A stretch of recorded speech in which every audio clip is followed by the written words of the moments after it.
Très bien, bonjour à toutes et tous. Donc, je vais vous présenter ces premières diapositives qui récapitulent les deux grandes modalités pour pouvoir accéder aux filières de santé.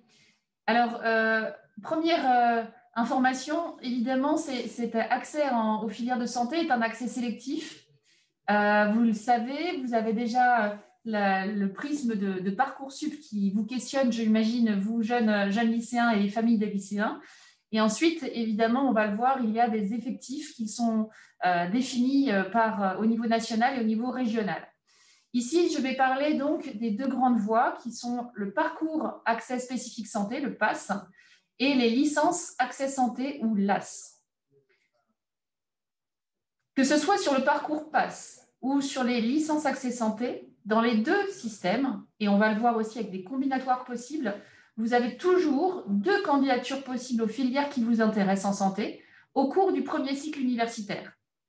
Pour rappel, le premier cycle universitaire commence en première année après le bac et va jusqu'à la troisième année en licence 3. Et donc, au cours de ces 3 années, eh bien, sachez que vous avez deux candidatures qui vous sont proposées. On le reverra tout à l'heure. Ces deux candidatures peuvent avoir lieu soit une première en PASS et pourquoi pas une seconde en licence accès santé, soit une première en licence 1 ou licence 2, et ensuite une deuxième, par exemple, en licence 2 ou licence 3. En revanche, on en reparlera également, si vous avez deux candidatures, seulement une candidature par niveau de licence vous sont permises. Alors, de quoi parle-t-on exactement quand on parle de PASS et de LAS? Le parcours accès spécifique santé est composé d'une majeure d'enseignement autour des enseignements de la santé, qui compte pour 48 crédits européens donc d'enseignement, 48 ECTS, auxquels viennent s'ajouter 12 crédits d'une mineure disciplinaire qui vous est proposée donc dans chaque université qui propose l'accès santé. On va revenir à l'université de Paris, nous avons une grande diversité de mineurs disciplinaires qui vous sont proposés. La somme des deux comptabilise les 60 crédits ECTS qui sont des crédits, un chiffre normalisé au niveau national et au niveau international pour valider une année universitaire. De façon un peu en miroir, la licence accès santé ou les licences accès santé sont composées d'une majeure disciplinaire, on va le voir, une majeure d'histoire, une majeure de langue, une majeure de sciences, qui compte pour 48 à 60 crédits ECTS, auxquels viennent s'ajouter une seule et unique mineure santé qui est proposée à l'Université de Paris pour 12 crédits. La somme des deux donc fait entre 60 et 72 crédits pour valider la totalité de votre année et du parcours santé. Alors rentrons un peu plus dans le détail avec Sophie sur le PASS. Donc, vous voyez qu'avec cette réforme, la complexité de l'accès santé est vraiment visible. Vous avez déjà deux voies majeures et vous allez vous rendre compte que dans le PASS, il y a également une possibilité de faire un parcours qui est un peu plus spécifique en fonction de 7 mineurs disciplinaires et c'est ce que nous allons vous décrire. Alors, qu'est-ce qu'un PASS? Un PASS, c'est un parcours d'accès spécifique santé qui se fait en une seule année. Donc, c'est l'équivalent de la première année de l'enseignement supérieur, donc d'une L1. Et la particularité de ce PASS, c'est que la majorité des enseignements se font dans le domaine de la santé. Donc, effectivement, ce que vient de dire Morgane, c'est que pour valider une année d'enseignement supérieur, il nous faut effectivement un nombre de crédits européens qui est de 60 par année universitaire. Donc, avec notre majeure santé à l'Université de Paris, qui est spécifique de l'Université de Paris, à 48 ECTS, s'y ajoute une mineure disciplinaire de 12 ECTS. Et cette mineure disciplinaire, elle se fait dans un autre champ disciplinaire. Ça donne une coloration qui va être spécifique à un PASS ou d'ouverture sur un autre champ de la santé. Chose très importante que vous devez intégrer tout de suite, c'est si vous choisissez un PASS, si vous êtes inscrit dans ce PASS, quelle que soit l'université, il n'y a pas de redoublement possible en parcours accès spécifique santé. l'inscription à elle seule vaut pour une candidature en filière de santé. Excusez-moi, il y a déjà une question sur qu'est-ce que c'est qu'un ECTS? Alors, les ECTS, on le voit sur cette diapositive, c'est un crédit européen. C'est en fait l'équivalence, c'est-à-dire que sur une année d'enseignement supérieur, il y a une obligation d'heures d'enseignement au total. Et ces heures d'enseignement vont être réparties dans différentes disciplines. Et en fonction de la difficulté de chaque discipline ou du volume horaire de chaque discipline, on attribue un nombre de crédits européens par discipline. Et c'est comme cela que chaque université peut dire, effectivement, sur la majeure santé, on attribue peut-être 48 ou 50 ECTS. Et vous verrez les lycéens, en fonction, je vous encourage d'aller voir sur les différents sites des universités, la majeure peut effectivement varier en nombre de CTS, mais ça reste une majeure sur les 60 ECTS totaux. Les 60, c'est un nombre d'heures. Et ce nombre d'heures, on doit le répartir dans différentes disciplines. J'espère que cette explication est suffisante. Alors, c'est surtout un crédit européen parce que nous avons dans l'obligation maintenant d'avoir des équivalences entre les pays européens avec un nombre de CTS et de faire valoir ces ECTS, ces crédits, dans un autre pays. C'est pour ça que, finalement, une année est répartie en crédits européens. Alors, en 22-23, donc pour la rentrée prochaine, c'est-à-dire pour vous, lycéens, qui devez faire des choix sur Parcoursup à partir là de maintenant, vous allez faire vos choix. Et les capacités d'accueil sur Parcoursup, vous pouvez déjà les découvrir, elles sont visibles. Et à ce jour, sur la rentrée donc, universitaire 2022-23, nous offrons 1800 places pour le PASS à l'Université de Paris. Et ces places sont réparties dans différentes mineurs. Et donc, vous comprenez que chaque université a finalement des sous-parcours. On peut appeler un PASS droit, un PASS économie-gestion, un PASS métier du soin et du social. Et chaque, finalement, parcours spécifique, avec cette mineure, vous donne effectivement une coloration qui va être spécifique dans votre année de PASS. Et vous voyez que les capacités dans chaque mineur sont très différentes. Donc, vous allez de 40 à, au maximum, c'est 680 places pour l'année 22-23.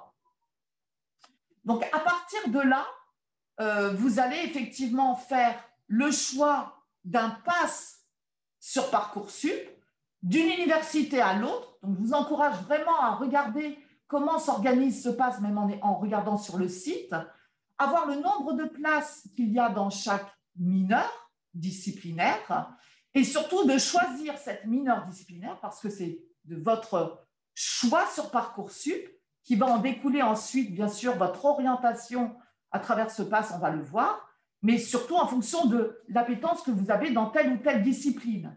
Si, par exemple, vous n'avez pas du tout, je dirais, la possibilité de rédiger facilement, ou le droit ne vous dit absolument pas quoi que ce soit dans cette mineure, le droit ne vous intéresse absolument pas, ne vous inscrivez pas à tout prix dans la mineure droit du PASS Université de Paris parce que vous allez souffrir et vous serez certainement en échec. Parce qu'à un moment donné, il va y avoir une orientation qui doit se faire et on va la découvrir après. Je vous expliquerai en temps et en heure justement l'importance de bien choisir sa mineure disciplinaire. Alors, comment s'organise ce PASS à l'Université de Paris? Donc, vous avez la majeure avec les enseignements de santé et vous avez la mineure disciplinaire. Ce qui est important de voir sur cette diapositive, et ça c'est spécifique à l'Université de Paris, c'est que nous avons des périodes différentes d'enseignement pour la majeure et pour la mineure disciplinaire. La majeure santé, elle est aussi divisée en deux périodes, avec une première période où il y a ce qu'on appelle des UE, ce sont des unités d'enseignement, ce sont des disciplines. Et vous voyez que sur cette première période, il y a 7 disciplines qui vont être enseignées. cette période, elle va de septembre à décembre avec les examens en décembre. Donc, vous voyez le détail de ces 7 unités d'enseignement et chacune vaut 4 équivalents européens. Ensuite, la deuxième période, vous avez 5 UE de 4 ECTS, donc 5 disciplines, unités d'enseignement, chacune de 4 ECTS. Biophysique, alors vous avez des UE qu'on appelle du tronc commun, tout le monde passe exactement les mêmes UE.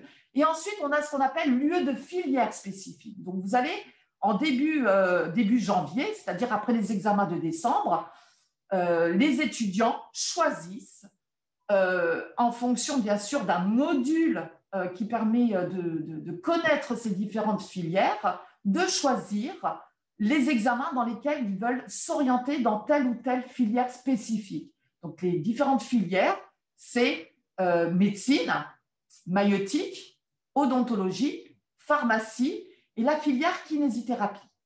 Les examens je dirais, il y a une UE qui est filière spécifique, mais les examens sont communs pour la filière médecine et kinésithérapie. Vous pourrez regarder aussi ce détail sur le site de l'université.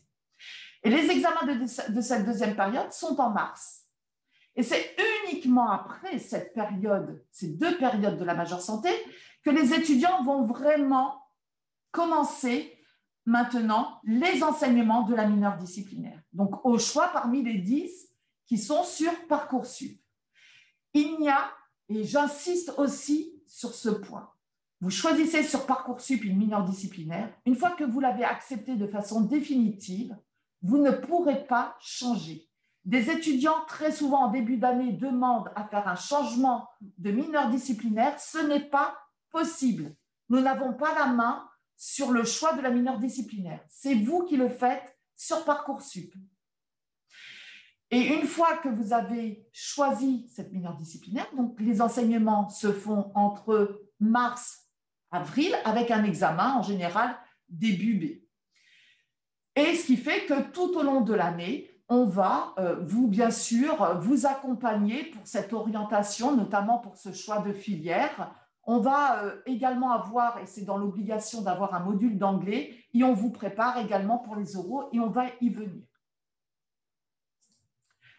Alors, où se situent les enseignements de la majeure et de la mineure disciplinaire? Alors, au niveau de la majeure santé, ça se fait, vous voyez, c'est la carte de Paris, ça se fait vraiment dans le centre de Paris, dans le 6e arrondissement, et c'est ainsi qu'est désigné le PASS Université de Paris, 6e arrondissement, et avec 3 sites principaux. Vous avez le campus Saint-Germain-des-Prés, qui est la rue des Saints-Pères.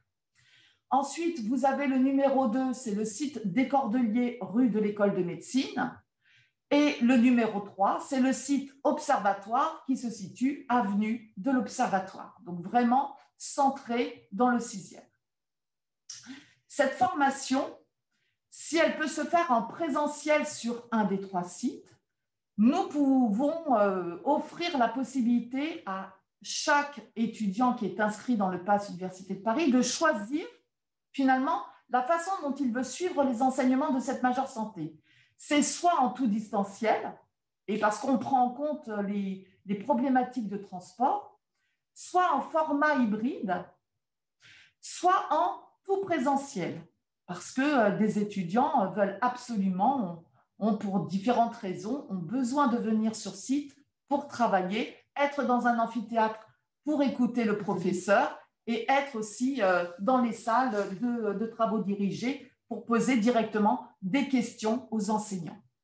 Donc ça, c'est une offre que l'on fait depuis cette année et qui a beaucoup de succès parce que les étudiants peuvent choisir vraiment leur mode qui leur convient le mieux pour appréhender ces enseignements et bien sûr aborder cette majeure santé en toute sérénité.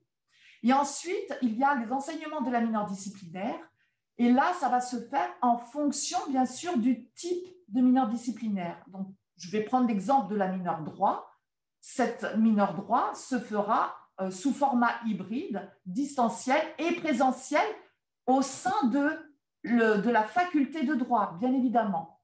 et qui se situe à Malakoff. Donc là aussi, je vous encourage à regarder sur le site de l'université les localisations de ces différentes facultés en fonction de la mineure. Ensuite, nous avons les poursuites d'études. Et là, c'est une question, bien sûr, que les lycéens se posent. Que se passe-t-il après un PASS?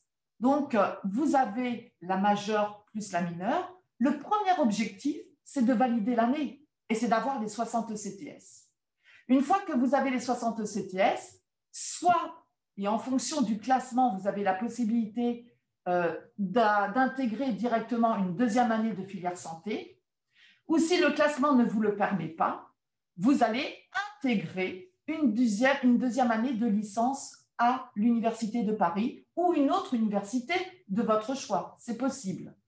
En ce qui concerne l'Université de Paris, nous nous engageons à ce que les étudiants avec un PASS validé, c'est-à-dire 60 CTS acquis, trouvent une place en deuxième année de licence à l'Université de Paris.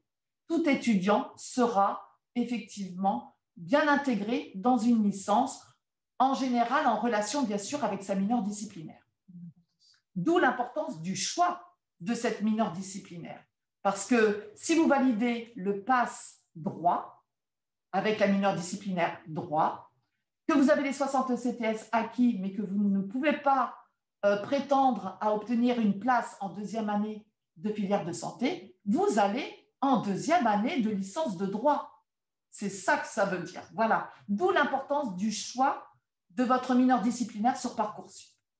Et si les 60 CTS ne sont pas acquis, vous n'avez pas validé votre année, alors là, c'est c'est vraiment spécifique du PASS. Vous retournez au niveau de Parcoursup, parce que le PASS s'arrête, il n'y a pas de deuxième année de PASS, ça n'existe pas. Donc, si vous ne validez pas le PASS et qu'il n'y a pas de redoublement, vous repartez sur Parcoursup en choisissant une première année de licence ou une autre formation de votre choix. Alors, comment ça se passe maintenant pour accéder à la répartition des places et de la capacité d'accueil en deuxième année? Vous avez, à partir de la majeure santé, des examens écrits sur 2 périodes, décembre et mars. Au niveau de ces examens écrits, avec la mineure disciplinaire également qui vous permet d'atteindre les 60 CTS acquis, et c'est uniquement à partir des 60 CTS acquis, validés, que l'on peut faire un classement, et ce classement se fera exclusivement à partir des notes de la majeure santé. La mineure disciplinaire n'est pas prise en compte pour le classement. Et nous allons faire une répartition de ce qu'on appelle GA, ce sont les grands admissibles, c'est-à-dire qu'ils peuvent partir dans une filière de santé de leur choix directement à partir des examens écrits. Et pour ceux qui ne sont pas grands admissibles, donc c'est au maximum 50% de la capacité d'accueil dans une filière de santé, les autres étudiants qui ne sont pas grands admissibles, et à partir d'une note seuil que l'on établit en jury, vont passer des oraux. Et donc, il y aura un deuxième classement après l'oral en tenant compte, bien évidemment, des examens écrits et des épreuves orales. Et à partir de là, il y a de nouveau une distribution où on va compléter les 50% au plus de ces étudiants admis après les épreuves orales pour compléter la capacité d'accueil dans une filière de santé. Ce qui fait que des étudiants, après les oraux, ne sont pas admis en filière de santé, le PASS est validé, non admis en filière de santé, et ils passent en licence 2. Donc, bien sûr, en relation avec la mineure disciplinaire. Si les examens écrits ne sont pas validés, alors, à partir du moment où les 60 CTS ne sont pas validés en session 1, c'est-à-dire avec les examens de mars, les examens de décembre, de mars et la mineure disciplinaire, les étudiants sont invités finalement à passer une session de seconde chance ou deuxième session et repassent les yeux pour lesquels ils n'ont pas la moyenne. Et à partir de là, soit les CTS sont validés et ils repartent également en deuxième année de licence, Et si l'année n'est toujours pas validée après cette deuxième chance, dans ce cas, il se réoriente sur Parcoursup.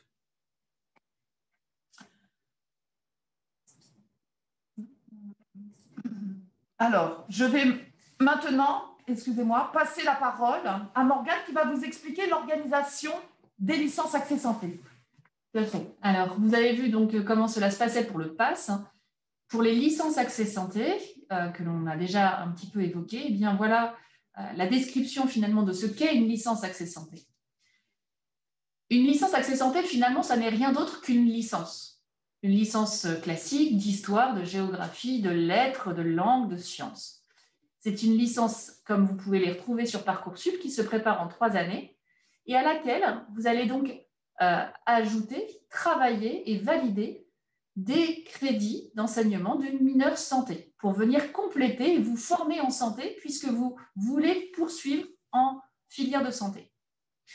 Au cours de ce parcours de licence, vous pouvez donc, comme je l'ai déjà évoqué tout à l'heure, candidater 2 fois aux filières de santé. Vous pouvez commencer dès la L1 ou décider de commencer en L2 puis en L3.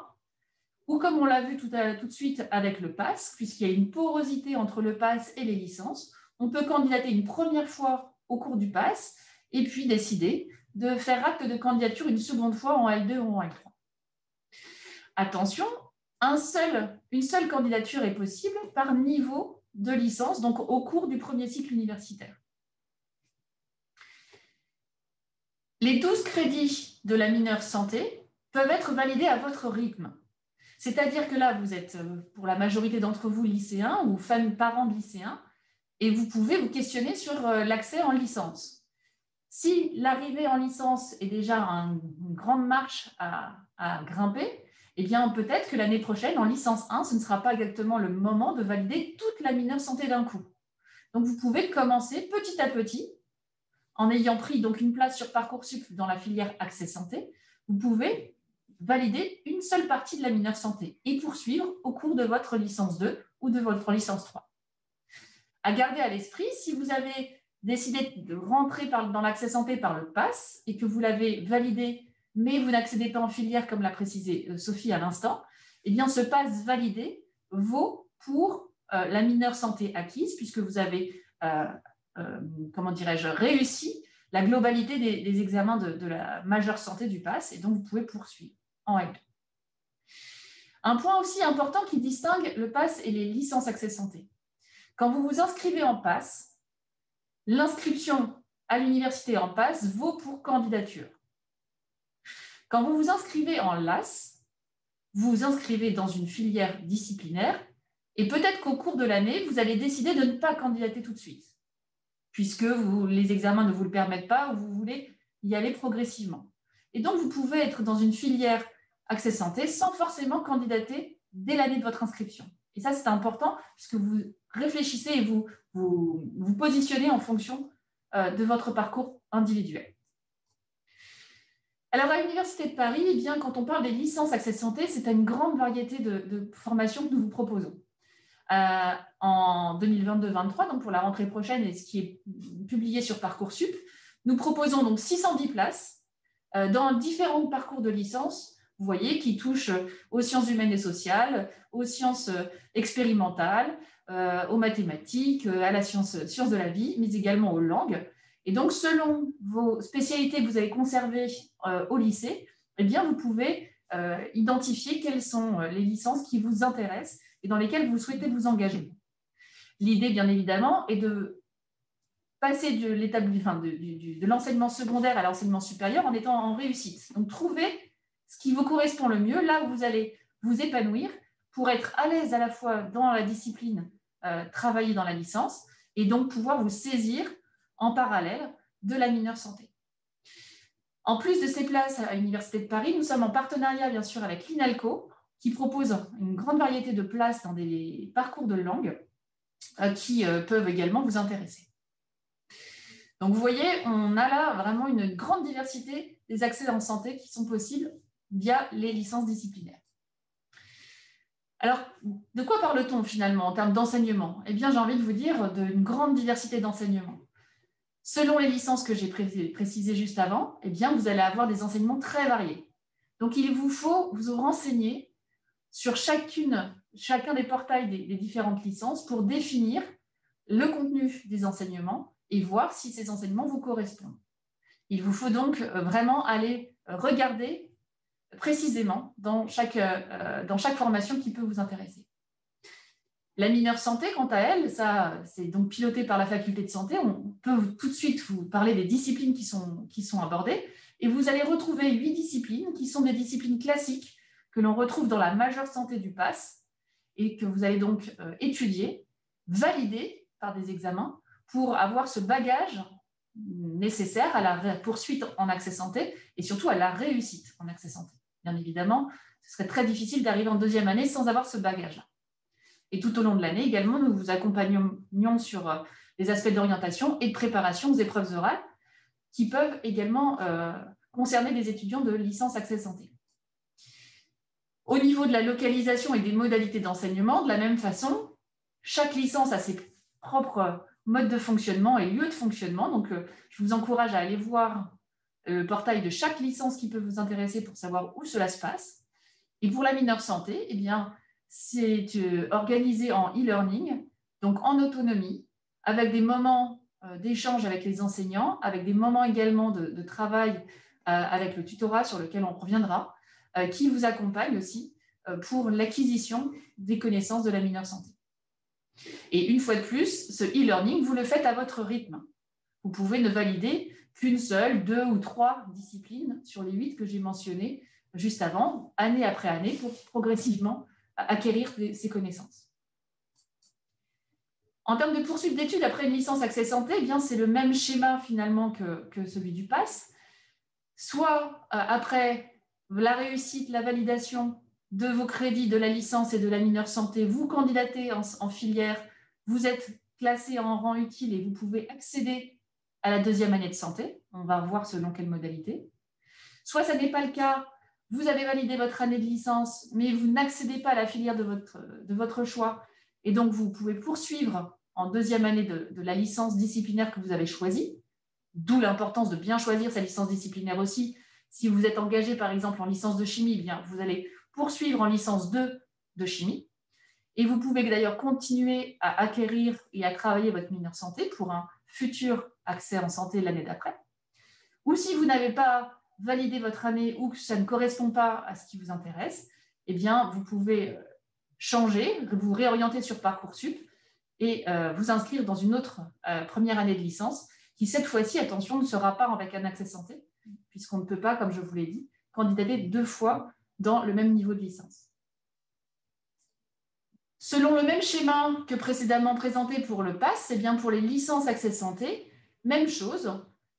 Dans la promotion de la licence 1, il vous faut, ou licence 2 d'ailleurs, enfin, là on parle de licence 1 sur Parcoursup, il vous faut valider votre année et vos examens de la discipline d'intérêt. Il vous faut aussi valider donc, les examens de la mineure. Tout ceci va vous créditer, si je puis dire, de 60 ECTS, qui est finalement le prérequis pour pouvoir candidater aux filières de santé. Selon votre réussite dans votre discipline, et c'est sur cette réussite à la discipline que nous définissons un classement, exclusivement à partir des notes de licence et non pas des notes de la mineure. Donc, si vous êtes bon en chimie, allez en chimie, vous serez bien classé dans votre licence. Si vous avez plus de difficultés en physique, par exemple, eh bien, vous risquez d'être moins bien classé et d'être moins à l'aise, ce qui serait un petit peu dommage. Donc, à partir de ce classement, on définit de la même façon que pour le PASS un groupe de grands admissibles qui ne peut pas dépasser 50% de la capacité totale dans la filière d'intérêt. Et puis ensuite, avec l'établissement en jury d'une note seuil, nous convoquons un certain nombre d'étudiants à des épreuves orales pour pouvoir cette fois-ci les écouter et définir également un nouveau classement après l'oral. Le classement qui prend en compte également donc les notes et l'interclassement intermédiaire. Tout ceci donc compose la future promotion en deuxième année de la filière de santé.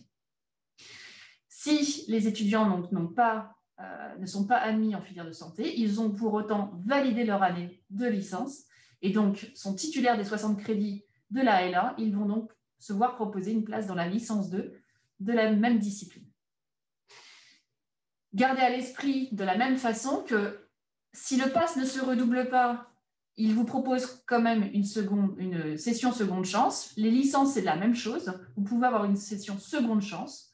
Et si jamais vous ne réussissez pas à valider votre année de licence, à l'inverse du pass, les années de licence se redoublent. Donc, on peut aussi progresser à son rythme avec des fois des moments peut-être de plus de difficultés, mais on peut redoubler une année de licence. Donc, cette session seconde chance, elle peut vous permettre d'acquérir les 60 crédits, de vous permettre d'accéder à la licence 2, ou bien, si vous n'avez pas ces crédits, bien, vous pouvez redoubler votre année de licence ou vous réorienter. Alors, comment ça se passe en termes de flux? Puisqu'on a vu, il y a le pass et il y a les licences. Pour les années 2020, 21, 21, 22, qui sont donc l'année dernière et cette année, par dérogation ministérielle, l'Université de Paris a réparti les places dans les filières de la façon suivante. 70% des places en filière étaient pourvues par les étudiants qui venaient du PASS et 30% de ces places étaient pourvues à partir d'étudiants venant des licences Accès Santé. Et ce sera donc la même, c'était le cas l'année dernière, et ce sera la même chose cette année. Petite nouveauté, et donc comme je vous l'ai dit, c'était sous un mode dérogatoire, parce qu'au niveau donc, ministériel, la décision a été prise d'organiser les flux d'étudiants de façon tout à fait symétrique. L'année prochaine, donc en 22-23, les places qui seront proposées, 50% d'entre elles seront proposées à des étudiants venant du PASS et 50% venant des licences Accès Santé. Donc vous voyez, il n'y a pas une voie prioritaire, majoritaire et une voie annexe. On est vraiment sur les flux tout à fait équivalents. Donc pour vos choix au sein de Parcoursup, pensez bien à ça, parce qu'évidemment, selon vos appétences et vos compétences, vous pouvez réfléchir à mettre un vœu pour un PASS, par exemple, et mettre des vœux pour des licences Accès Santé. Vous voyez qu'en termes de flux, on sera dans les mêmes proportions. Alors justement, ces proportions, quand on parle de 50-50, 70-30, de combien de places parle-t-on? Alors attention, là je vais vous présenter les places qui ont été décidées pour cette année universitaire, en 21-22. D'accord? Ces places et ces capacités ont été décidées par l'Agence régionale de santé. L'année prochaine, on ne connaît pas à ce jour le nombre de places par différentes filières MMOPK. Cette année, nous sommes sur ces chiffres-là, donc 739 places en filière de santé pour les étudiants du PASS, 460 en médecine, 153 en pharmacie, 40 en odontologie, 42 maïotique, 44 en kinésithérapie. Gardez à l'esprit que ces chiffres de 2021-22 correspondent à 70% des places totales, puisque nous sommes encore sur le mode dérogatoire. L'année prochaine, pour vous qui arriverez peut-être dans nos formations, eh bien, ce sera 50-50. Donc, il faudra faire une petite adaptation. Et une fois de plus, je le répète, on ne connaît pas les chiffres totaux qui ont été votés, qui seront votés pour l'année prochaine. Alors maintenant, si on cherche un peu à résumer pour mettre les idées au clair pour tout le monde, voilà les exemples de parcours. Vous êtes lycéen, vous êtes là sur Parcoursup, vous vous questionnez. Le PASS Université de Paris vous intéresse. Vous cherchez à vous y inscrire. Et alors, première chose aussi, sur Parcoursup, le PASS en Ile-de-France est un vœu. Les PASS dans les différentes universités sont des sous-vœux. Et comme on l'a évoqué, vous avez le choix entre 10 mineurs. Et vous pouvez candidater à plusieurs mineurs et ça fait des sous-sous-vœux. Donc, vous avez un grand panel de possibilités. Mais une fois de plus, ne choisissez pas non plus par défaut. Pensez vraiment à la poursuite d'études, puisque la mineure peut conditionner votre passage en licence 2. Et c'est ce que l'on voit ici. Si vous inscrivez en PASS, eh bien, si vous accédez en filière de santé, vous arrivez en 2023-2024 en DFG2 et vous poursuivez dans les filières de santé qui vous intéressent. Après un PASS, vous pouvez aussi valider ce PASS et accéder à une licence 2. Cette licence 2, une fois validée, vous pouvez candidater en filière et arriver dans les filières de santé. Vous pouvez faire ça dès la L2 ou dès la L3 et donc arriver également en filière de santé de façon un peu plus tardive, mais fort du bagage de la licence 3 que vous aurez validé. Vous pouvez également faire finalement un changement de projection professionnelle et finalement, en découvrant une licence 2, une licence 3 d'une discipline qui vous intéresse, vous pouvez décider de finalement poursuivre en master et faire une formation universitaire différente. Évidemment, là n'est pas présentée l'idée que vous fassiez un PASS que vous ne validez pas et auquel cas vous retournez sur Parcoursup pour une autre orientation. Pour les licences Accès Santé, même schéma. Vous rentrez par une licence 1, une discipline qui vous intéresse, vous candidatez et vous pouvez, pour une partie d'entre vous, poursuivre en deuxième année de filière. Vous faites votre parcours en filière de santé. Ou bien, après la licence 1, vous passez en licence 2. Et c'est seulement à l'issue de la licence 2, voire licence 2, puis licence 3, que vous pourrez accéder aux filières de santé. Même idée. La licence 1 vous intéressait avec un accès santé potentiel.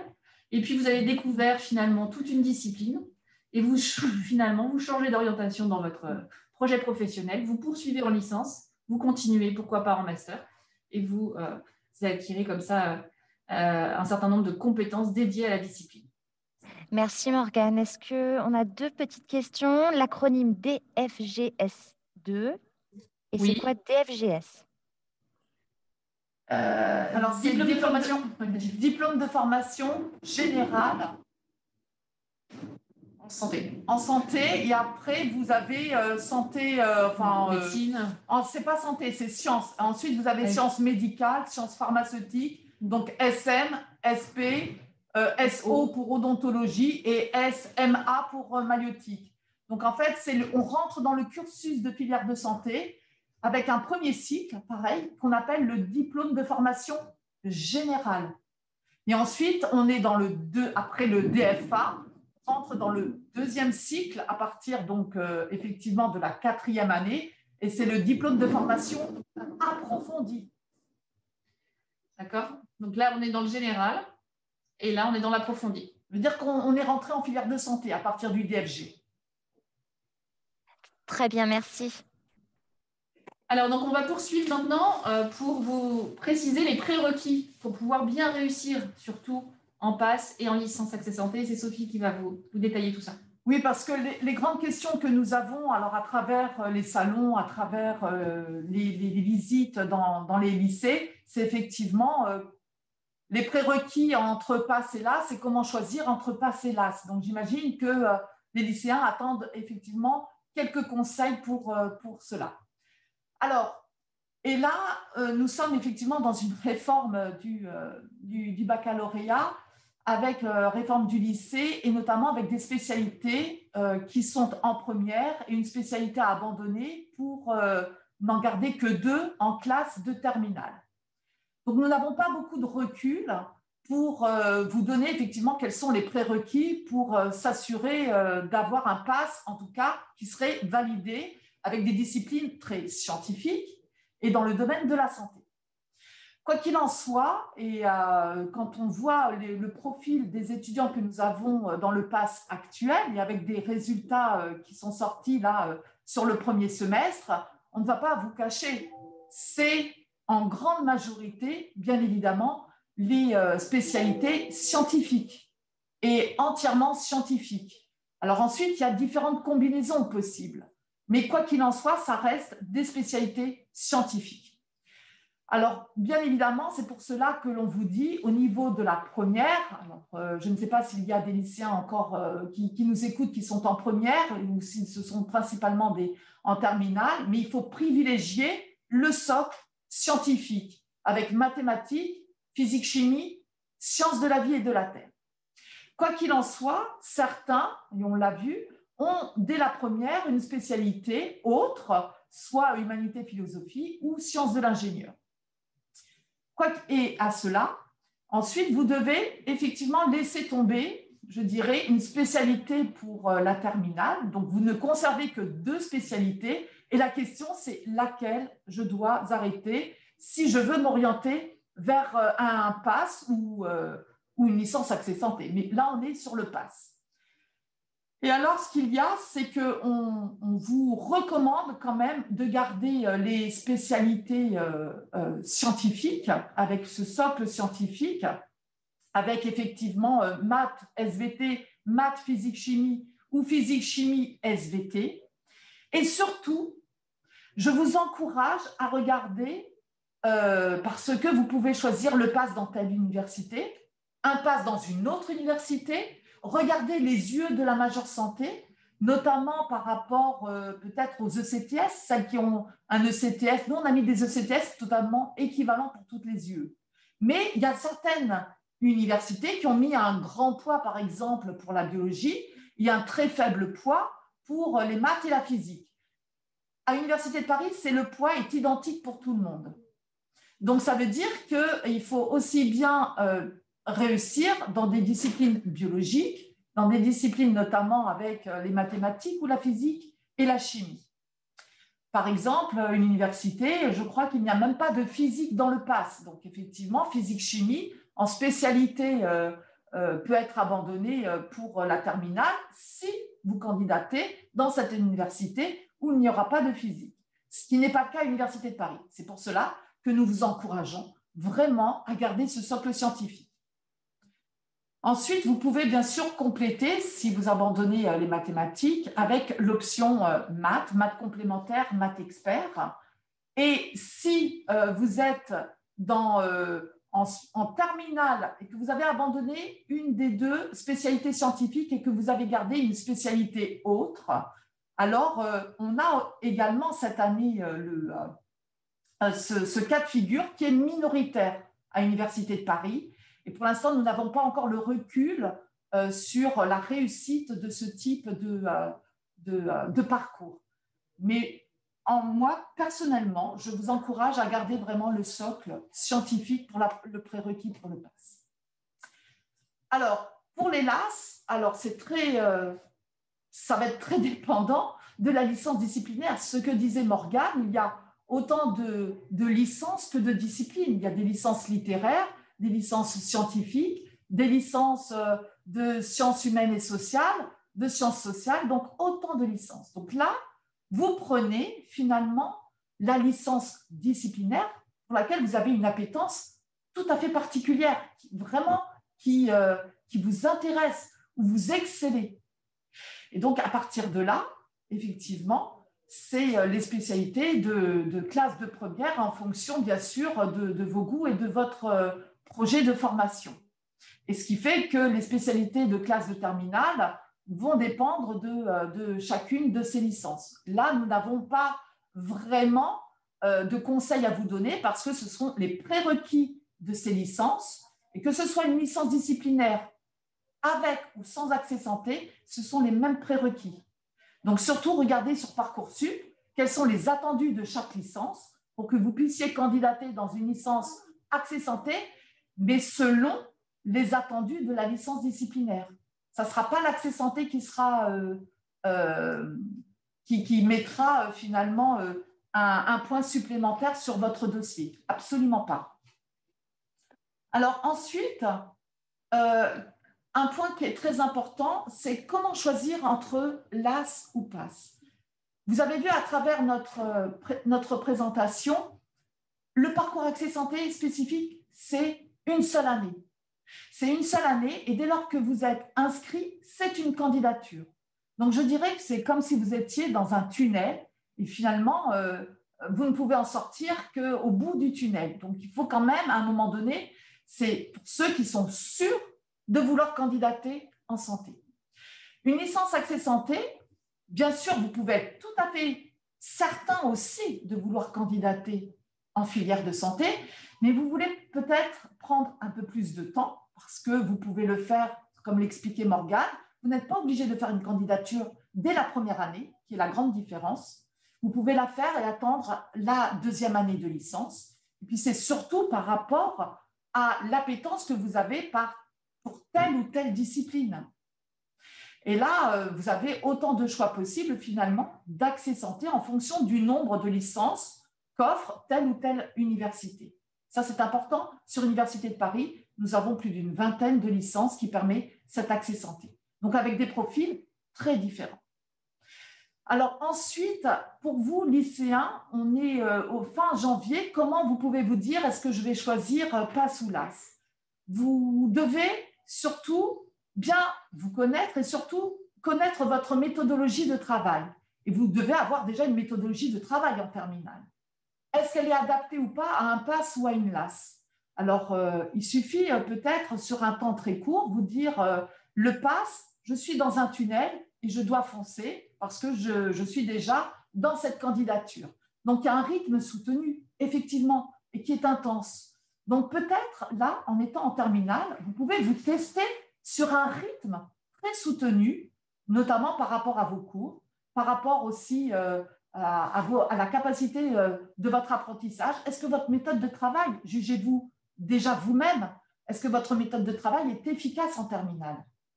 Et ça, c'est important, parce que si elle n'est pas efficace, au niveau du PASS, fin septembre, si vous n'avez pas une méthode de travail efficace, c'est, je dirais, c'est un peu trop tard. Donc, ce qui veut dire qu'il faut déjà, en amont du PASS, vraiment travailler sur cette méthodologie de travail. Et votre année de terminale, avec notamment vos examens, le baccalauréat, vos contrôles continus que vous avez en classe, est un bon moyen. Vous vous mettez justement cette petite pression pour voir si vous pouvez soutenir cette pression. Et les licences Accès Santé, c'est quelque chose qui est quand même beaucoup plus... alors, il y a un rythme aussi qui est très intense, parce que la licence, c'est aussi beaucoup de travail, mais là, vous n'avez pas la pression pour la candidature Accès Santé. Voilà, d'accord? Alors là, c'est en résumé, mais qui vous permet d'avoir la vue d'ensemble entre PASS et licence Accès Santé avec le miroir majeur santé, mineur santé. Donc, nous avons fini cette présentation et nous allons pouvoir passer la parole à nos collègues. Donc, Alors, Sophie et Morgane, il y a énormément de questions sur la filière kinésithérapie et la façon d'y accéder. Oui, très bien. Alors, la filière kinésithérapie, elle est accessible par les deux voies, par le PASS et les licences Accès Santé. Sur Université de Paris, toutes les licences Accès Santé permettront de faire un accès kinésithérapie dès lors que votre année de licence sera validée et dès lors que la mineure santé sera validée. Les licences. Ça, c'est au niveau des LAS. Il y a des licences aussi sans. Et ensuite, il y a 2 licences sur Université de Paris où il y a un accès sans la mineure santé. Ce sont 2 licences très spécifiques. La licence STAPS, bien sûr. Donc, en licence STAPS, vous n'êtes pas obligé d'être en accès santé et de valider la mineure santé. La licence STAPS suffit à elle seule d'avoir cet accès kinésithérapie. Et de la même manière, vous avez une autre licence qui est la licence biomédicale. Vous n'êtes pas obligé également d'être en LAS biomédical pour un accès kinésithérapie. Ensuite, l'accès kinésithérapie pour le PASS, il est possible de la même manière, vous vous inscrivez en filière kinésithérapie. Après les examens écrits, c'est-à-dire ce qu'on appelle le premier groupe, donc vous pouvez déjà choisir, dès lors que vous avez les 60 ECTS du PASS validés, vous vous dites, moi, je veux faire kinésithérapie après un PASS. OK, vous pouvez y aller. Et ensuite, il y a des places. Si toutes les places, bien sûr, ne sont pas prises, il y a des possibilités de prendre ces places de kinésithérapie après les oraux et également après la session 2, ce qui est totalement spécifique pour la kinésithérapie, c'est-à-dire après une session 2 du PASS. Et si les places ne sont pas toutes prises en amont, il y a la possibilité de rentrer dans une école de kinésithérapie après la session 2 du PASS, ce qui n'est pas le cas pour les autres filières de santé, MMOP. Est-ce que c'est bon?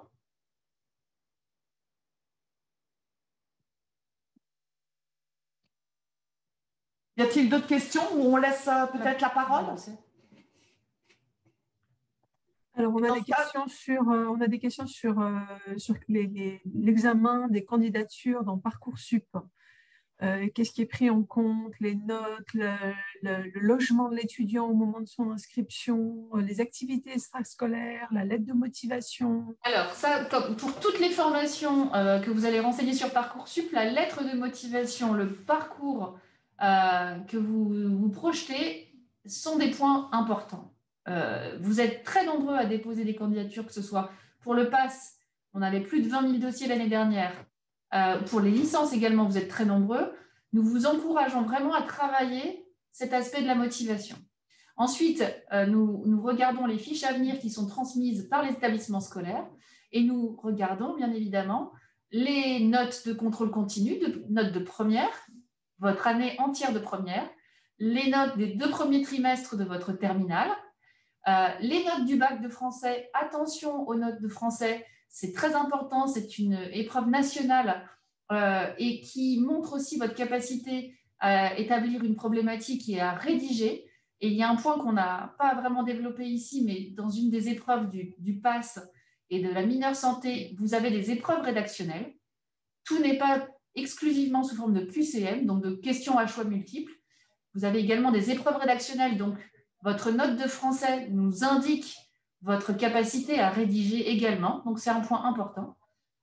Et pour votre année de terminale, comme je l'ai mentionné, donc vos 2 trimestres, premier et deuxième, compte tenu du décalage des épreuves de spécialité, ces notes-là ne pourront pas être remontées dans Parcoursup, mais vous avez bien sûr vos notes de contrôle continu de ces spécialités. Donc ça, c'est vraiment un point important.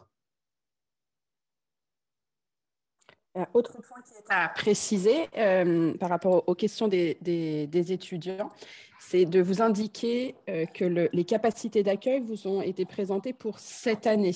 Elles sont connues au global pour les années suivantes pour les filières de santé, mais la répartition entre PASS et LAS, et au sein des LAS, entre les LAS 1, les LAS 2, les LAS 3, les différents groupes de LAS, ça, elles se font chaque année et elles se décident en chaque début d'année. Donc ça, ces informations, elles ne seront pas connues avant septembre. Aujourd'hui, vous avez l'identification des capacités d'accueil, c'est-à-dire en tout, à l'Université de Paris, combien on prendra pour aller faire des études de pharmacie, des études de médecine, des études de maïeutique, des études d'odonto, ou avec nos partenaires instituts de formation en massokinésithérapie, combien on proposera de places pour la filière kiné.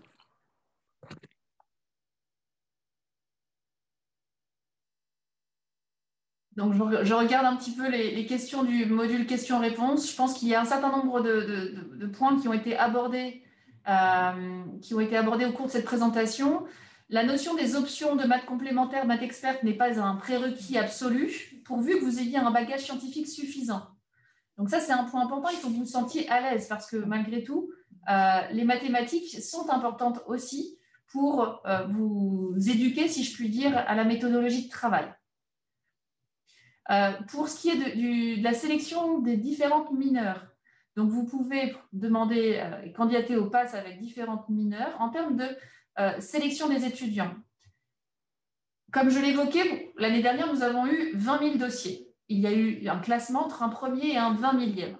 Comment ça se passe? Ces classements ne se positionnent pas sur la mineure en question, mais ils définissent le premier qui va devoir choisir, qui va pouvoir choisir sa mineure. Et ainsi de suite, en cascade, les places de mineurs vont être attribuées par rang de classement sur le parcours général des étudiants, indépendamment de la mineure dans laquelle ils ont candidaté.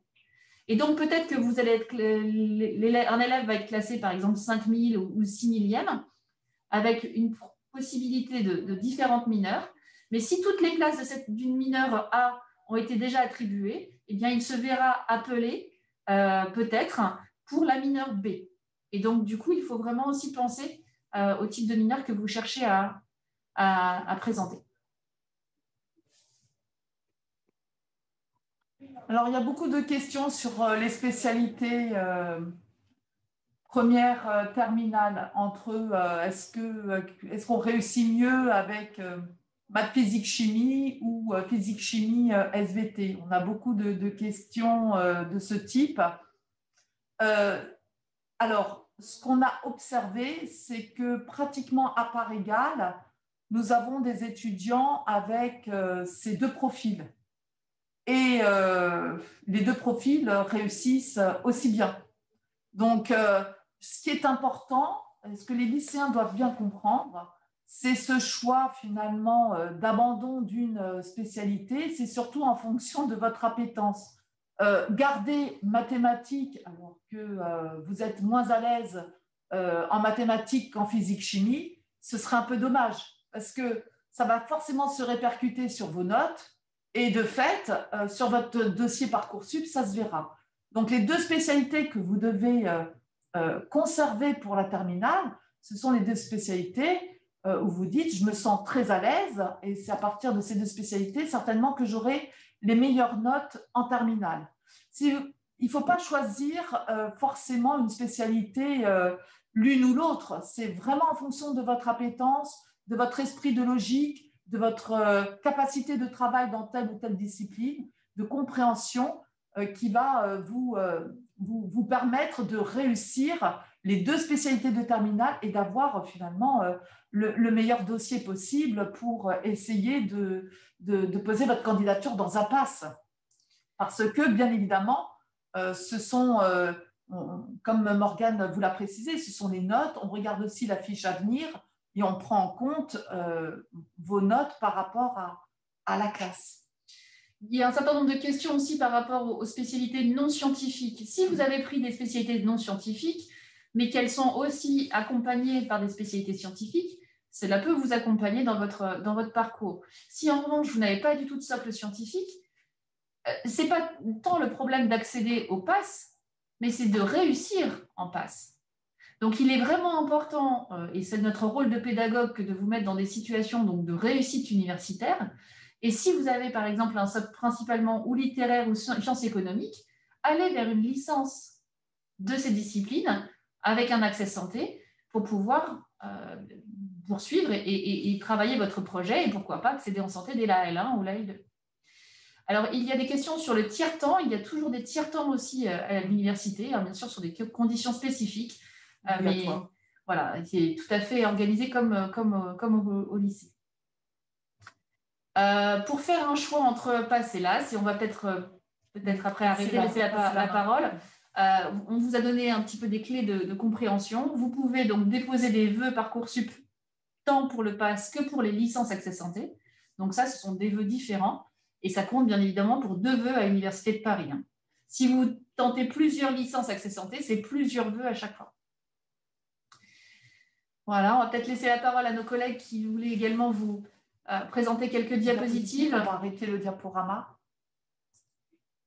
Le partage. Tu fais arrêter? Non, c'est l'enregistrement. Non, c'est le partage. Voilà, le partage est arrêté, c'est bon. Super.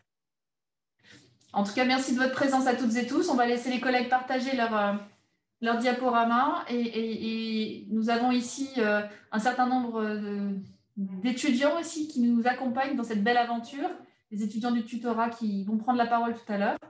Il y a Youssef Kadri aussi qui voulait prendre la parole. On lui laisse le partage s'il le souhaite.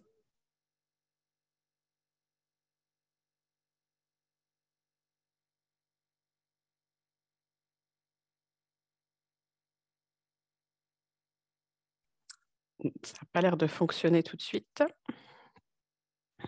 Les joies du direct. Et moi, je n'arrive plus à allumer ma webcam non plus, je suis désolée.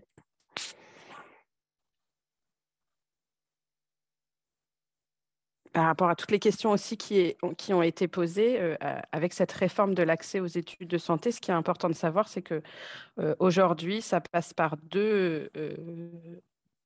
finalement deux lièvres que vous courez en même temps. D'une part, d'obtenir les 60 ECTS du PASS ou d'obtenir les 60 ECTS de la licence. Et l'autre étant l'accès santé. Et les 2 modalités, en fait, se visent un peu, ont des répercussions qui sont un peu différentes. C'est-à-dire que d'une part, vous obtenez les 60 ECTS, et après, en ayant obtenu ces 60 ECTS, soit de la licence, soit du PASS, vous êtes dans une sélection, finalement, dans un classement pour l'accès santé. Le premier classement se base sur vos résultats écrits du PASS, puis ou sur vos résultats écrits de la licence, et ce qu'on appelle le premier groupe d'épreuves de l'accès santé. Et ensuite, il y a ce qu'on appelle un second groupe d'épreuves qui, lui, se base notamment sur les oraux. Et chaque année, les commissions formation en fait, de notre université de Paris va définir quelles sont les modalités de ce qu'on appelle le premier groupe d'épreuves, c'est-à-dire l'écrit, et le second groupe d'épreuves de l'accès santé. Donc ça, c'est des choses qui seront définies chaque année. Là, on les connaît pour cette année, mais on ne connaît pas forcément pour l'année prochaine. Voilà par rapport à vos questions. Youssef, j'ai vu que tu étais connecté et que tu es reparti, mais je peux te laisser la parole. Je suis là, Florie. J'essaie juste d'activer ma vidéo. Et là, je crois que c'est bon. Et je te laisse la parole. Merci beaucoup. Ok, très bien. Alors, donc bonjour à tous et à toutes, et bienvenue à cette journée porte ouverte de la Faculté de santé de l'Université de Paris. On est très heureux de vous accueillir virtuellement, mais quand même très heureux. Et puis, après cette présentation d'accès aux études de santé, j'espère que vous avez tout compris, tout retenu et que tout est très clair pour vous. Si ce n'est pas le cas, vous avez vu que vous avez un module questions-réponses auquel vous pouvez participer en posant vos questions. Nous sommes là pour y répondre et bien sûr, tout au fur et à mesure de la préparation de vos dossiers et de vos candidatures sur Parcoursup, nous aurons l'occasion de répondre à vos questions. Alors là, je vais venir vous parler donc de quelque chose d'un peu différent. Après le côté études qui est bien sûr très important, rentrer à l'université, c'est aussi passer un cap de sa vie et commencer sa vie d'étudiant. Donc à la faculté de santé, moi je m'occupe particulièrement de la vie étudiante et de la vie de campus et je vais pouvoir vous en dire quelques mots.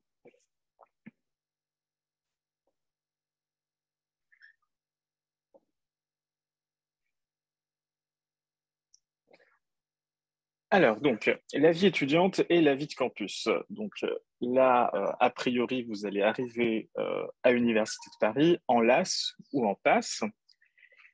Ce sont, comme vous l'avez vu, des années qui sont particulièrement chargées, avec beaucoup de travail, mais ça ne veut pas dire qu'il n'y a pas forcément de vie étudiante. Et la vie étudiante, c'est un mot très large, parce qu'il y a plein de choses, et puis en fait, après le PASS ou après les LAS, il y a toute une vie d'étudiant qui va aussi s'ouvrir à vous, et c'est ça dont j'ai envie de vous parler, en particulier à l'Université de Paris. Alors, durant votre première année, ou vos premières années, que vous soyez en LAS ou en PASS, vous avez un fort tissu associatif à l'Université de Paris, et en particulier à la faculté de santé, qui compte plus d'une cinquantaine d'associations. Alors, il y aura une association qui est très importante pour vous et qui va prendre la parole, si je ne me trompe pas, juste après moi, qui s'appelle ADESUP. ADESUP, qui est une association dont la mission première est un tutorat, mais c'est bien plus qu'un tutorat, en fait, parce que c'est une association qui vous proposera différentes activités et de l'orientation et de la culture, et pas que. Et à côté de cette association de tutorat, vous allez pouvoir aussi découvrir, que ce soit lorsque vous arrivez ou après, diverses associations qui vont vous proposer aussi du tutorat, mais pas que, des activités culturelles, des sorties, des initiations en musique, en danse, donc de la culture, mais aussi du sport. Vous allez pouvoir, alors si vous êtes comme moi, coureur du dimanche, vous allez pouvoir faire 1 à 2 activités par mois, ou vous allez pouvoir vous mettre au sport de manière intensive avec, par exemple, notre bureau des sports. Mais à côté de toute cette vie associative, on a également différents dispositifs qui nous tiennent particulièrement à cœur à l'Université de Paris. Nous avons en place un dispositif de soutien psychologique qui est fait avec des psychiatres et des psychologues, qui est complètement pris en charge et qui permet de vous accompagner tout au long de vos études. C'est un dispositif assez particulier parce qu'en fait, en plus de vous accompagner, vous, avec une compétence médicale de psychiatre ou de psychologue, ce dispositif est en lien également avec les équipes pédagogiques, donc avec vos futurs enseignants. Et donc, il y a toute cette coopération qui se met en place avec un seul but, le bien-être étudiant. Et ça, c'est très important. À côté de ça, nous avons également une mission égalité. Vous pouvez voir à la fin de ce mot-là, égalité, un S au pluriel, parce qu'on met un point d'honneur à s'intéresser à toutes les égalités et à faire en sorte que chacun de nos étudiants à l'Université de Paris et pas qu'à la faculté de santé, se sentent considérés, qu'ils se sentent accompagnés et qu'ils ne fassent pas l'objet de discrimination ou d'injustice.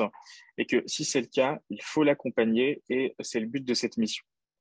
Vous allez également avoir des associations qui vont pouvoir vous proposer des activités humanitaires et de solidarité, Alors, soit tout près des campus, par exemple avec des opérations de maraude, soit à des milliers de kilomètres quand la situation sanitaire, bien sûr, le permettra. Donc, ça, c'est pour votre vie d'étudiant, avec tout ce qu'elle a à côté, mais il y a également une vie de campus. Qu'est-ce qu'on fait à la faculté de santé et à l'Université de Paris pour justement que cette vie de campus soit riche et que pour vous, en tant qu'étudiant et en tant que dans les premières années de votre vie d'adulte, si je puis dire, vous vous sentiez complètement épanoui. Alors, on a lancé une grande transformation de nos campus. Hein, l'université, ce n'est pas que le lieu où vous allez venir étudier et obtenir un diplôme, c'est bien plus. Vous allez rencontrer des gens, vous allez avoir différentes expériences, différentes opportunités de vous épanouir. Et donc, on veut vous laisser ces opportunités-là ouvertes, on veut vous encourager. C'est pour ça qu'on crée des espaces de coworking qui sont complètement ouverts et connectés, que les bibliothèques aujourd'hui, quand on a l'image d'une bibliothèque, on a une table, des livres, mais en fait, c'est tellement plus parce que vous avez tout plein d'équipes en fait qui sont là pour vous former à utiliser de nouveaux outils, comment rechercher des informations, comment monter votre projet, qu'il soit dans le cadre de vos études ou pas. Alors les bibliothèques sont aussi un lieu de révision intensive. Et c'est pour ça qu'elles sont aussi tournées sur le bien-être, en particulier des étudiants en santé qui sont beaucoup dans le travail intensif. Donc, vous allez peut-être voir dans les bibliothèques des salles de sieste. Donc, ne vous étonnez pas, utilisez-les, pas toute la journée si possible, mais lorsqu'on a besoin d'un peu de repos, il faut le prendre. Nous avons également développé des salles de détente qui sont parfois gérées par des associations, parfois ouvertes, pour que sur chaque campus, vous ayez l'opportunité, entre deux cours ou une après-midi, d'échanger, de vous détendre avec vos camarades étudiants.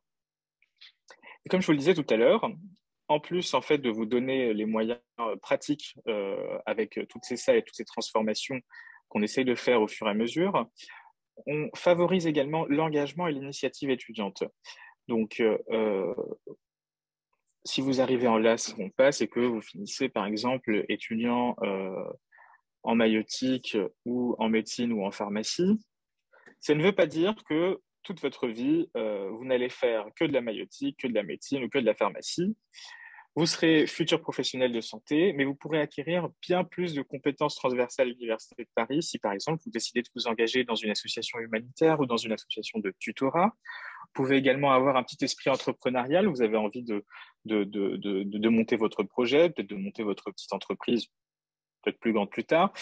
Et donc, on vous accompagne également avec des formations dédiées. Alors, j'ai parlé des matières à l'université, vous l'avez compris, on parle plus trop de matières, mais on parle d'UE, d'unité d'enseignement.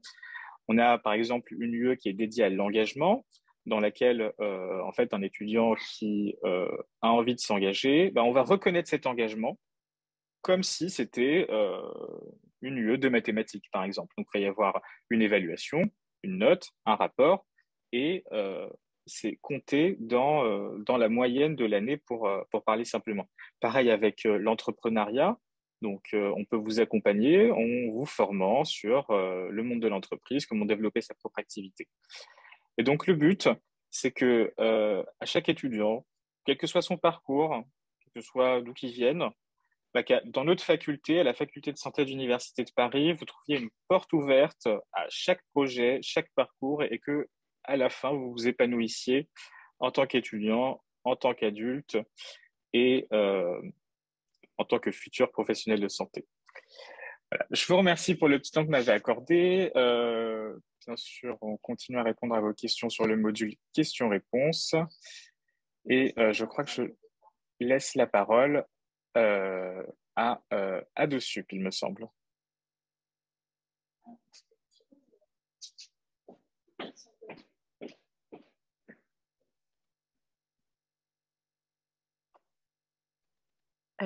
Tout à fait, c'est ça. Donc, bonjour. Est-ce que vous voyez bien l'écran? On voit très bien ton écran, Marine. Ok, super. Donc, je m'appelle Marine Conan, je suis étudiante en 3e année de médecine à l'Université de Paris et je suis vice-présidente générale de l'ADESUP, qui est l'association qui accompagne les PASS et les LAS à l'Université de Paris. Donc, globalement, la mission principale, c'est un tutorat. Pourquoi est-ce que les tutorats existent? En fait, on part du constat que quand on arrive en PASS ou en LAS, finalement, en particulier quand on est au néo-bachelier, on découvre tout juste le monde universitaire qui est très particulier, dont l'environnement diffère beaucoup du lycée, et avec des compétences, des connaissances qui sont très différentes entre les étudiants, ou qui peuvent être très différentes entre les étudiants. On a aussi, quand on vise des filières de santé, potentiellement cette pression de la réussite, de la sélection, une pression des proches éventuellement aussi, des appréhensions par rapport au parcours. Puis il y a tout un tas de démarches administratives qui peuvent être nouvelles et poser quelques soucis pour certaines personnes ou faire un peu peur. Donc l'idée des tutorats, c'est d'accompagner les étudiants. Et on part de ce deuxième constat qui est que finalement, il y a, depuis que ces parcours existent, il y a énormément d'étudiants qui sont passés par là.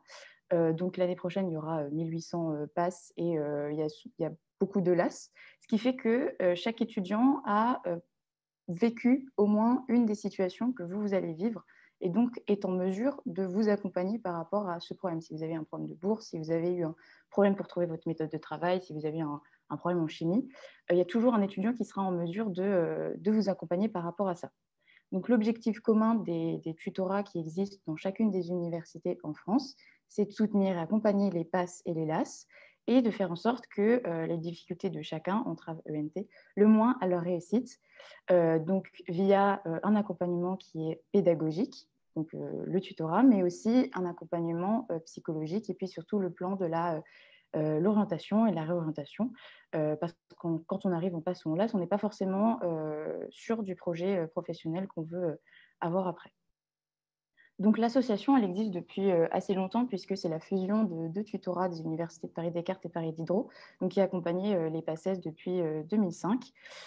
Chaque année, on a plus de 95% des PASS qui sont inscrits. Au niveau des LAS, on n'a pas de statistiques exactes, mais c'est un support qui est vraiment utilisé par la majorité des étudiants et qui est animé par des étudiants qui sont passés par un PASS ou une LAS ou avant par la PACES et qui sont dans les filières de santé accessibles après PASS-LAS, mais aussi dans des filières de paramédicales et dans des licences aussi éventuellement. Donc, on peut avoir un étudiant en licence de chimie qui aide pour rédiger des supports en chimie.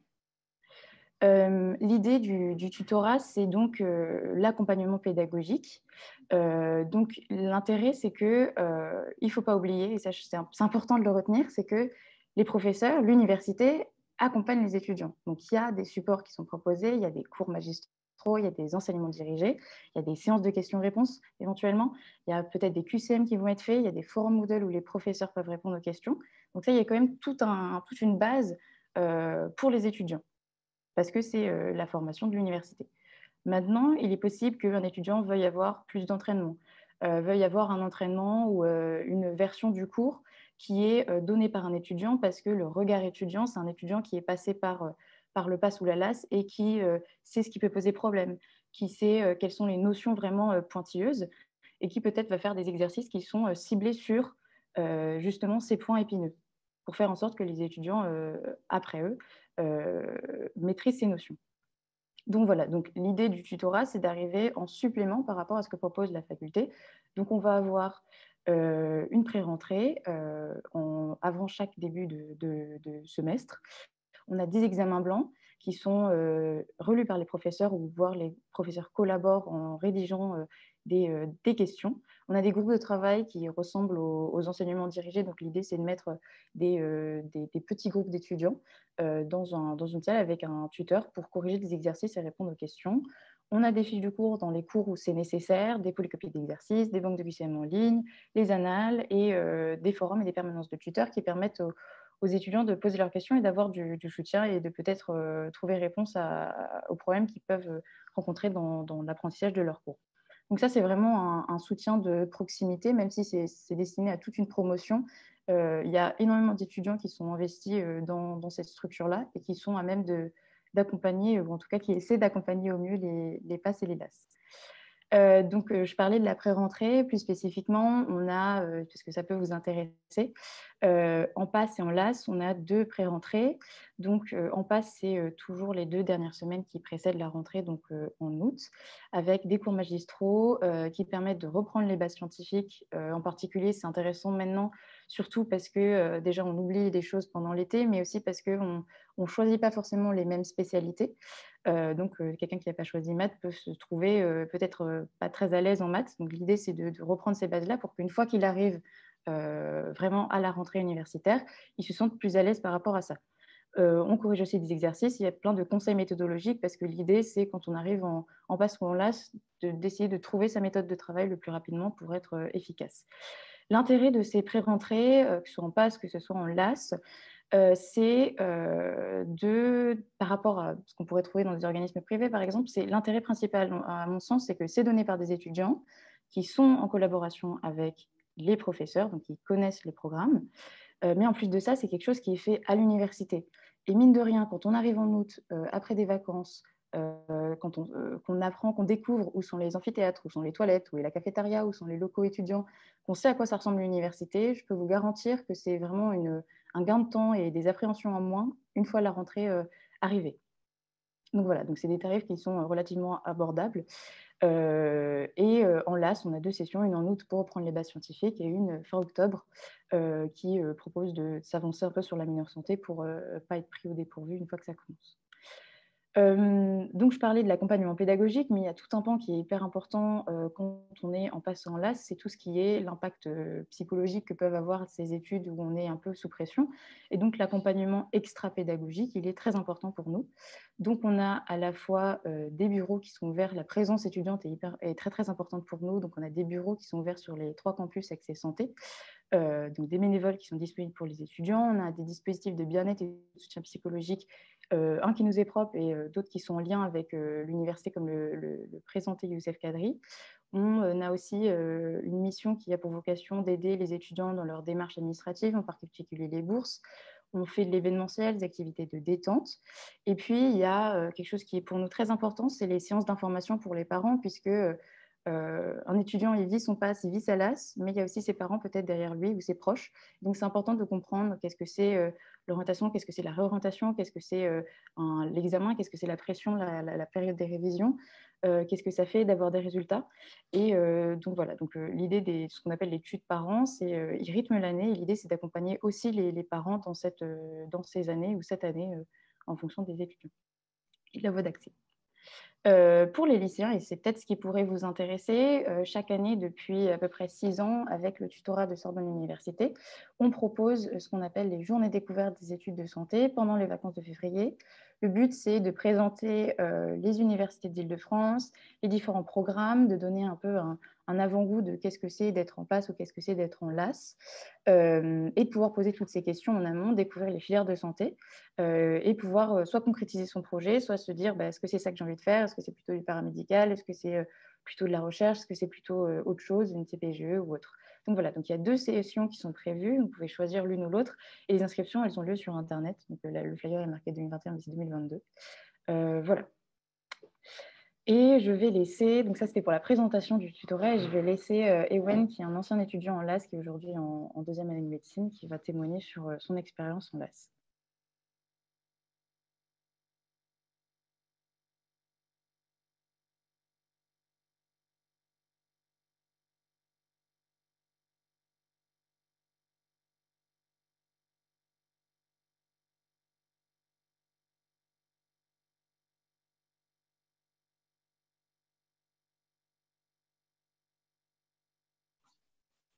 Alors, bonjour à tous, est-ce que vous m'entendez bien et vous me voyez bien?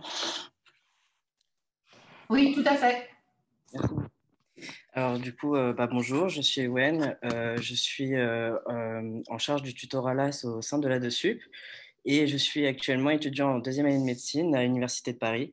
Donc je vais vous parler de mon expérience en tant qu'étudiant en LAS, enfin ancien étudiant en LAS en tout cas, qui a j'ai un parcours assez atypique qui peut peut-être du coup ressembler au vôtre plus tard ou actuellement, et du coup mon parcours vous aidera peut-être à vous rendre compte que c'est pas c'est pas parce que vous faites pas passe tout de suite ou parce que vous faites que vous avez échoué une fois par exemple que c'est terminé, que c'est la fin du monde. Donc pour vous faire un peu le schéma, au lycée et au collège, je n'étais pas un élève rigoureux. Je ne travaillais pas beaucoup, tout simplement parce que j'ai toujours voulu faire médecine, mais je ne m'en sentais pas capable, je n'avais pas les capacités. J'ai fait un bac scientifique au lycée. Mais j'ai redoublé ma terminale parce que, encore une fois, problème personnel et manque de confiance en moi. Je me suis ensuite dirigée en licence directement. Je n'ai pas fait PACES parce que mes professeurs me l'ont dissuadé et moi-même, je n'avais pas confiance en moi. Je me suis dirigée vers une licence sciences du langage parce que je n'avais pas un profil très scientifique, même si j'ai fait un bac scientifique. Et finalement, bah, ça m'a beaucoup intéressée. J'ai appris, j'ai mûri en fait au cours de cette année de L1 sciences du langage. J'ai pu apprendre à construire une méthode de travail, à apprendre de moi-même finalement, à savoir comment on travaille et avoir des compétences universitaires. Je me suis ensuite dirigée après cette L1. Vous voyez, j'ai un parcours assez particulier en PACES à Créteil pour des raisons de proximité, hein, tout simplement. Mais sinon, j'étais à Paris-Descartes pour ma L1. Pareil, j'avais pas en fait eu la maturité nécessaire et j'avais vraiment pas confiance en moi. C'est-à-dire que premier examen blanc, 15 sur 20 en biochimie, j'étais très content. Puis 9 sur 20 en histologie, qui était une de mes matières préférées. Voilà, et je me suis dit, mes professeurs de lycée avaient raison, j'en suis pas capable et j'ai abandonné. Ce qui est très dommage, hein, on le conçoit. Donc, je suis retournée après en licence sciences du langage. J'ai fait ma L2, deuxième année, à Descartes. Ensuite, j'ai fait ma L3 et j'ai eu beaucoup de chance. Là, il y a eu le dispositif LAS qui a ouvert et c'est là où je me suis inscrit. Du coup, au cours de toutes ces années universitaires, j'ai pu vraiment gagner en maturité, savoir dans quoi j'allais et ce que je faisais et pourquoi je le faisais. Et ça, c'est le plus important vraiment à savoir pour réussir finalement ses études, qu'importe qu'elle soit, vous comprenez. Et du coup, étant L3 et commençant là, j'avais les 4 modules, on vous l'a expliqué, les 4 modules de la mineure santé à valider, ce qui représente 8 disciplines. C'est un travail assez conséquent, ça demande beaucoup de temps. Et c'est pour cela que, du coup, ça nécessite vraiment de la rigueur, beaucoup de travail. Il faut aussi, surtout, ça c'est le plus important, être très bon dans sa licence.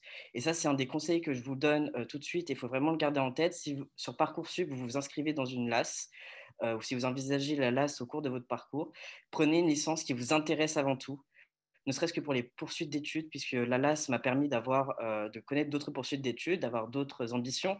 Par exemple, je pouvais être chercheur en linguistique qui m'intéressait fortement si je ne réussissais pas à rentrer en filière de santé. Donc ça, c'est vraiment important et vous ne pouvez pas de toute façon travailler et prétendre à essayer d'être dans les meilleurs de votre promotion de licence si vous n'aimez pas ce que vous faites. C'est trop important de le savoir. Donc prenez une licence qui vous correspond. Donc, c'est ce que j'ai fait. Et après, bah, j'ai beaucoup travaillé. J'ai vraiment aimé, c'est particulier, j'ai vraiment aimé mon année de LAS, puisque du coup, j'avais mes cours de majeur de licence, du coup, qui m'intéressaient énormément, que je travaillais au quotidien, et mes cours de santé à côté qui m'intéressaient aussi. Donc, c'était vraiment un plaisir. C'était très dur. Et ça aussi, il faut le savoir, c'est qu'entre PASS et LAS, finalement, la charge de travail est la même, mais il faut bien prendre en compte que c'est des dynamiques différentes et des problématiques différentes, un calendrier aussi totalement différent qu'il faut prendre en compte, puisque voilà, on vous l'a expliqué avant, je ne vais pas répéter, mais en LAS, vous avez une licence plus une mineure santé, donc c'est beaucoup de travail, mais différemment. Donc voilà, tout ce que je vous souhaite, c'est beaucoup de réussite dans vos études. Prenez une licence qui vous intéresse si vous allez en LAS. On peut rebondir après un échec, on peut rebondir après plein de choses. Et voilà, ayez confiance en vous et bon courage. Et je passe la main à Kitri. Merci. Attends, avant que tu t'en ailles, Ewen. Ah, tu es déjà parti? Non, je suis encore là. là. Super.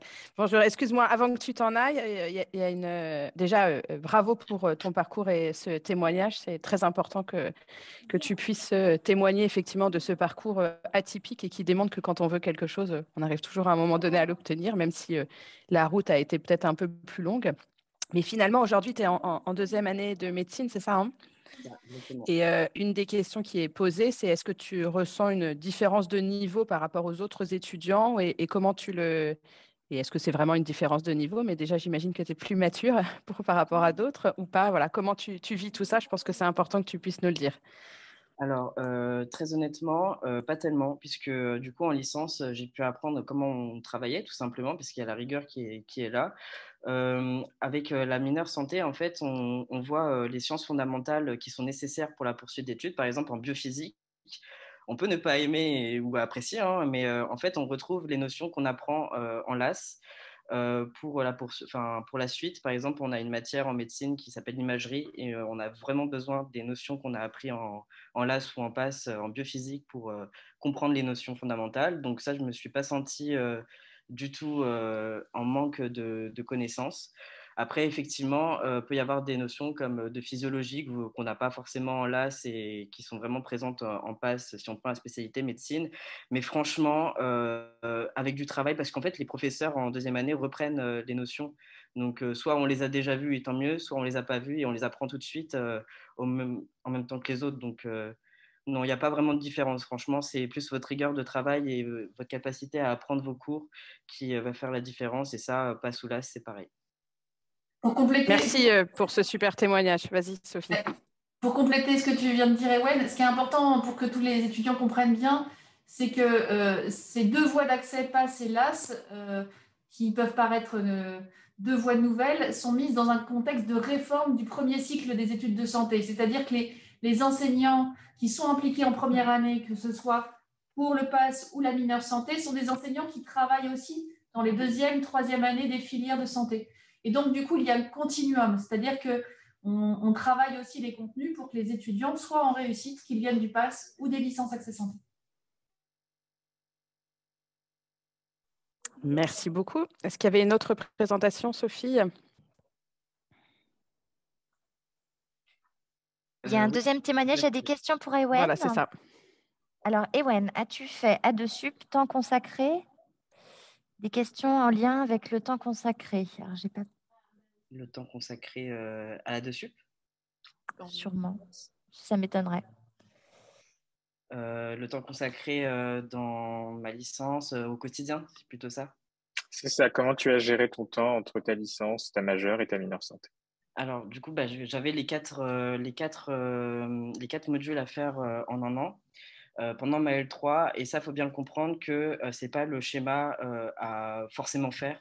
On peut faire ces modules de santé en répartissant de la L1 à la L3. C'est même assez conseillé puisque du coup, vous pouvez avoir un rythme qui vous convient. Donc, personnellement, c'est très personnel à ce que je vous dis. Chacun sa méthode de travail, vous le savez.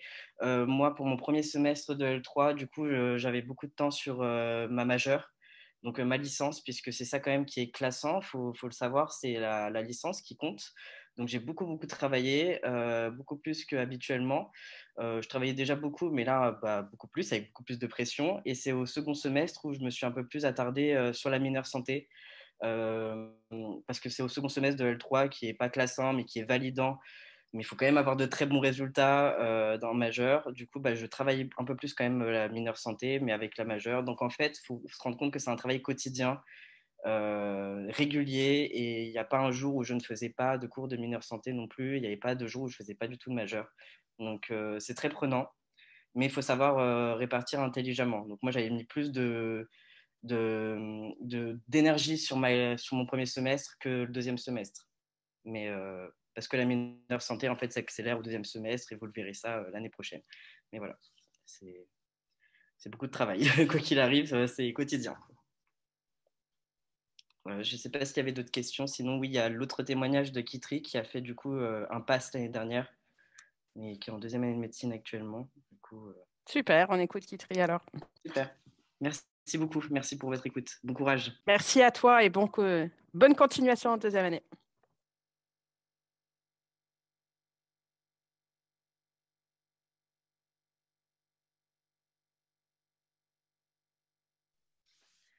Bonjour à tous, alors je m'appelle Kitri Bartet, je suis en deuxième année de médecine après avoir fait, comme Ewen l'a dit, un PASS.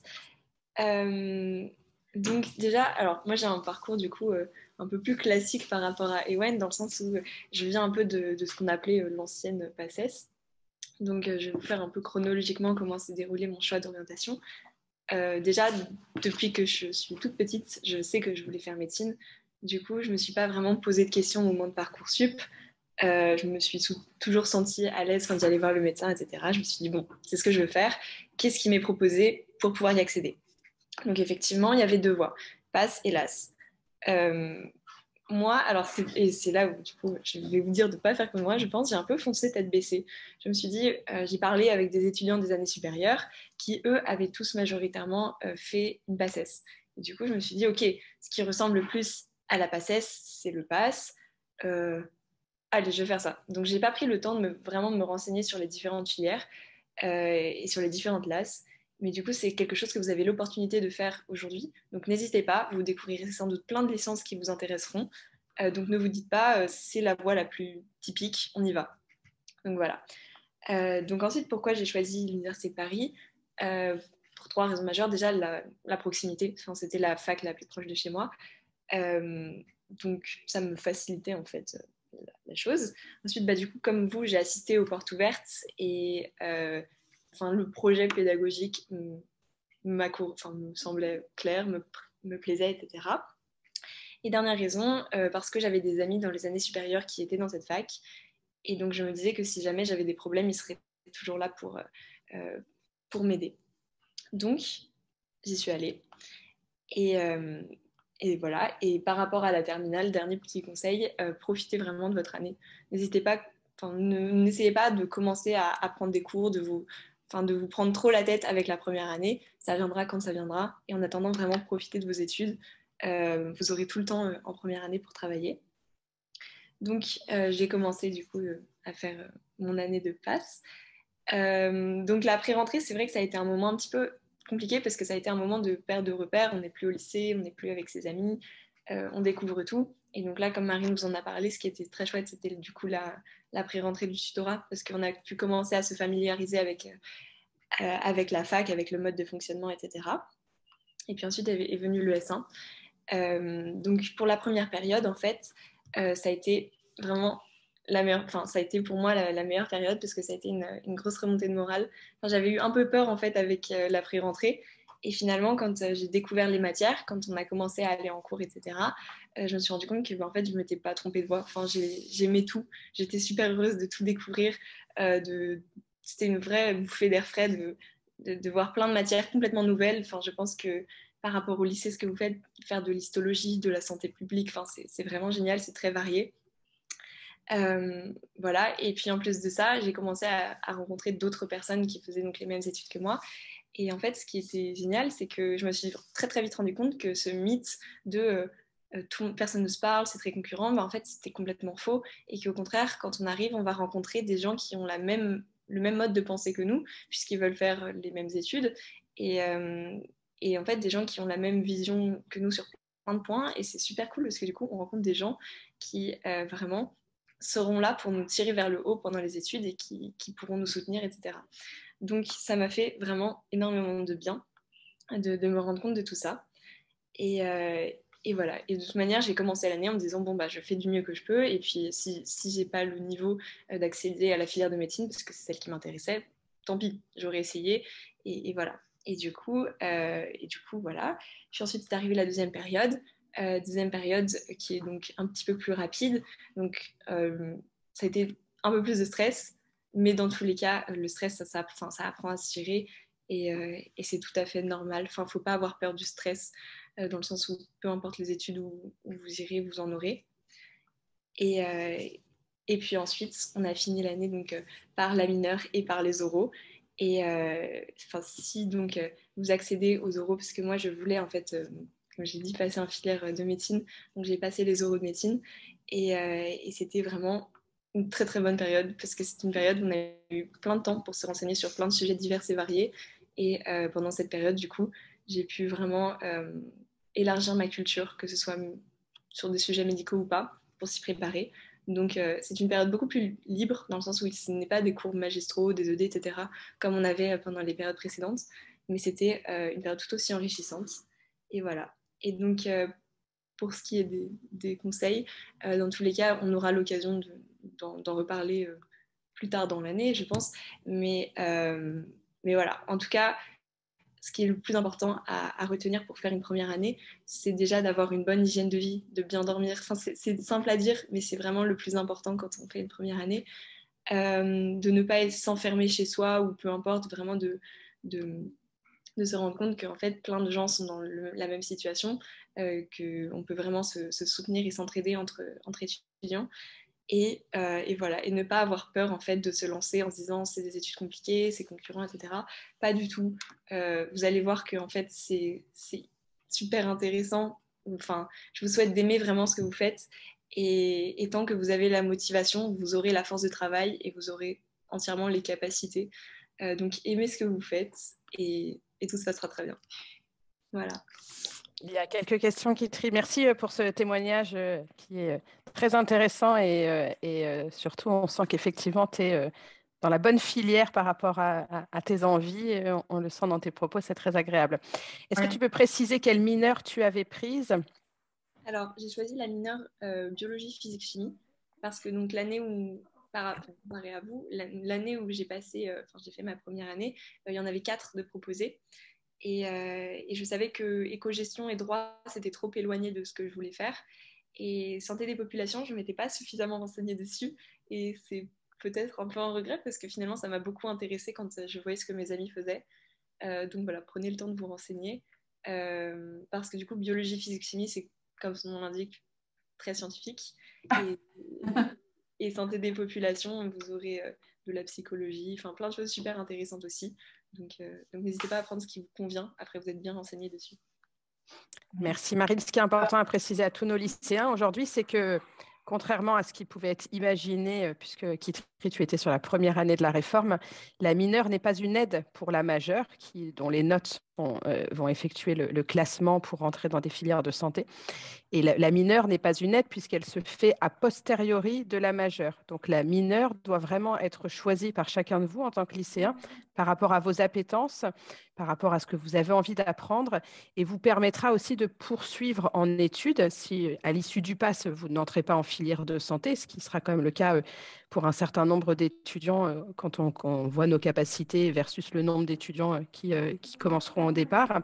Et donc, ce qui est intéressant de cette mineure, c'est la poursuite d'études. Et c'est bien ça la force de la réforme des études de santé aujourd'hui, donc de cet accès aux santé, c'est qu'à la fin de l'année de PASS, tout ne s'arrête pas, au contraire, tout se poursuit. Si vous avez obtenu les 60 CTS, eh ben vous poursuivez dans une deuxième année de licence qui se fait en fonction de la mineure que vous avez choisie, d'où l'importance de cette mineure. Et puis, si jamais vous n'avez pas obtenu les 60 CTS, ce n'est pas grave non plus. Vous allez pouvoir postuler à nouveau sur Parcoursup. Donc ça sera encore l'année prochaine. On parle de 2023-2024. Et dans le cas d'une licence 1, et dans le cas de cette première année de licence, vous pourrez être aiguillé par votre mineure que vous avez vécu dans le PASS. Donc, il est très important de choisir la mineure en fonction de vos envies, de ce que vous voulez apprendre et de ce que vous voudrez poursuivre si jamais vous n'entrez pas en filière de santé. Et puis en plus, si vous rentrez en filière de santé, de toute façon, cette mineure est aussi quelque chose qui va nourrir la promotion de deuxième année de santé, que ce soit la promotion de médecine, de pharmacie, d'odontologie, de maïeutique ou en kiné, puisque vous arrivez tous avec des profils différents aussi en deuxième année de santé. Il y a d'autres questions, Marine, qui t'étaient posées sur… Vas-y, vas-y. Oui, je peux intervenir. Merci beaucoup pour tous ces témoignages et sur notamment le témoignage à la fois sur les écrits, sur la majeure, sur les LAS, sur les oraux. Et justement, concernant les oraux, je voudrais donner une précision. Il n'y a pas d'oral de filière. Ce ne sont pas des oraux de médecine. Il y a eu ce terme qui a été utilisé. Ce ne sont pas des oraux de médecine. Et l'Université de Paris ne fait pas d'oral de filière. C'est important de le noter dès à présent. Un autre point aussi, Marine, une question qui t'est posée, c'est quel type de lycéenne tu étais? Est-ce que tu étais déjà une très bonne lycéenne? Voilà, c'est toujours la question qui revient. Alors peut-être que Marine, tu veux toi répondre à ça plutôt qu'Itri. Il s'inquiète beaucoup de quel lycéen je dois être. Moi, personnellement, j'étais une plutôt bonne lycéenne. J'étais dans un bon lycée et mais je n'étais pas dans les meilleurs de ma classe. Et donc, j'avais essayé de faire en sorte de bien travailler pour essayer de remonter dans les classements. Donc, c'était un peu côté égo, mais j'étais partie du principe que les bases scientifiques et toutes les bases que j'aurais acquises au lycée, elles pourront m'être utiles en PACES, parce que moi, du coup, j'ai fait une PACES, mais c'est pareil qu'en PASS ou en LAS, finalement. Et du coup, je partais plus dans l'optique de travailler ma terminale bien non pas pour juste avoir une mention au bac, mais pour me sentir plus à l'aise quand j'arriverai en post-bac. Donc, j'ai beaucoup travaillé. C'est pas forcément nécessaire, mais le seul conseil que je pourrais vous donner, c'est de pas vous, un peu comme m'a dit Kitri, c'est de pas vous, comment on appelle ça, vous embrouiller avec des P0 ou des terminales santé qui finalement vous font travailler sur un programme qui n'est pas forcément celui de l'université dans laquelle vous allez entrer via Parcoursup après, puisque c'est généralisé à toute l'Île-de-France, les programmes de P0 ou terminale santé, et que les bases scientifiques que vous pourrez acquérir au lycée sont vraiment importantes pour la suite. Donc voilà. Donc j'étais un profil d'une personne qui travaillait beaucoup. C'est pas forcément nécessaire de travailler à ce point, mais il y a des étudiants qui arrivent à très bien réussir leur passe ou leur LAS avec des mentions qui sont pas excellentes. Ça reste une minorité, mais c'est possible en tout cas, si on s'en donne les moyens toujours. Je sais pas si ça répond à la question, mais voilà. Parce que moi, je peux dire aussi que si vous voulez, je venais pas d'un lycée prestigieux ni rien, et j'ai beaucoup d'amis qui, eux, ont fait une première année avec derrière eux un lycée assez moyen où ils s'étaient pas beaucoup investis parce qu'ils aimaient pas les matières. Voilà, moi, c'était pas forcément mon cas parce que j'ai toujours eu l'habitude de travailler, et je pense que la seule chose que vous pouvez faire pour vous aider pendant la terminale, pour vous aider pour votre première année de PASS ou de LAS, c'est de commencer à acquérir une capacité de travail. Donc voilà, travailler régulièrement, rigoureusement, et c'est tout ce qui pourra, en tout cas à mon sens, vous aider pour ensuite la première année, parce que les matières changent beaucoup. Et n'ayez pas peur si vous avez des difficultés en maths, ne vous dites pas que ça va être impossible pour votre première année, pas du tout. Merci beaucoup pour ce second témoignage, Kitri, et merci à la dessus. Je ne sais pas si vous avez d'autres, Marine, d'autres points que vous voulez ajouter. Peut-être une question qui revient assez souvent et que beaucoup de gens se posent sur est-ce qu'il faut prendre une prépa ou pas, parce que je l'ai vu passer la question. Je pense que s'il y a une chose que vous devez retenir, c'est informez-vous. Vous allez avoir beaucoup de gens qui vont vous dire c'est indispensable pour réussir, c'est pas possible de réussir sans prépa. C'est faux, puisque chaque année il y a des gens qui réussissent en n'ayant pas de prépa, et la plupart des gens en prennent une parce qu'ils ont l'impression que c'est nécessaire, alors qu'ils pourraient très bien avoir les capacités en fait de réussir sans. Et je reviens sur ça, mais l'université fait des supports, et moi j'ai travaillé ma PACES quasiment uniquement sur les supports de l'université, même si le tutorat faisait des fiches, je les utilisais quasiment pas.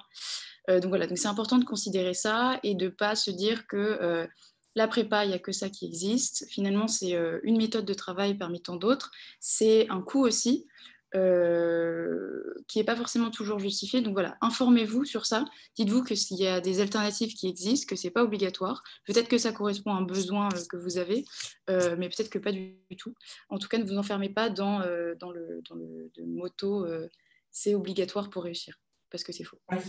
Et un autre point que j'ajouterais, c'est que les prépas diffusent des informations qui sont les leurs. Nous ne sommes partenaires d'aucune prépa privée à l'Université de Paris. Et les informations qui sont diffusées par les prépas au nom de l'Université de Paris n'ont pas de valeur. Seules les informations qui sont diffusées par notre université à nos étudiants sont valables pour l'ensemble des examens ensuite que nous proposerons, que cela soit pour la mineure santé des licences accès santé ou que cela soit pour la majeure santé et la mineure disciplinaire pour le PASS. Et je continuerai à donner quand même d'autres informations. Pour moi, ce qui est très important, la prépa, très souvent, vous met une pression supplémentaire qui n'est pas nécessaire. Vraiment, la pression, vous la mettez tout seul. On le voit, les étudiants, on les accompagne au mieux, mais ils sont déjà complètement pressurisés. Et très souvent, les prépas privés mettent une pression supplémentaire. Et c'est une pression supplémentaire, je dirais, sur l'étudiant et sur les parents. Parce que de toute façon, c'est forcément un accompagnement aussi des parents dans ce cheminement. Et ce n'est absolument pas nécessaire de mon point de vue. Je crois que Marine a très bien résumé la situation, et c'est ce que je vous disais tout à l'heure. Il faut, pour le PASS et également pour la licence, mais ce qu'a dit Ewen est très intéressant, parce que la méthode de travail dans une licence, vous pouvez l'acquérir au fur et à mesure. Pour le PASS, il faut arriver effectivement avec déjà une méthode de travail qui vous corresponde à votre personnalité. Et ce que disait Marine est très intéressant parce que chacun a son rythme de travail. Ce n'est pas parce que très souvent, tous les ans, on a des étudiants, je ne comprends pas, j'ai raté, j'ai travaillé 12 heures. Mais oui, mais ce n'est pas parce qu'on travaille 12 heures qu'on va réussir. Et là aussi, chacun doit trouver son rythme. Et c'est cette année, si vous êtes en terminale, que vous pouvez vraiment vous questionner sur votre rythme de travail, sur votre capacité, effectivement, à avoir un rythme soutenu ou non, à avoir, et dans ce rythme soutenu, ça ne veut pas dire 12 heures de travail, c'est d'avoir un travail efficace. Comment je travaille efficacement? Par quelle méthodologie? Est-ce que je dois écrire? Est-ce que je dois écouter? Est-ce que je dois faire les deux? Est-ce que je dois faire mes propres fiches? Est-ce que je dois lire? Est-ce que je dois parler à haute voix pour apprendre? Il y a plein de manières d'apprendre. Et il faut vraiment que vous trouviez votre méthodologie qui soit la plus efficace.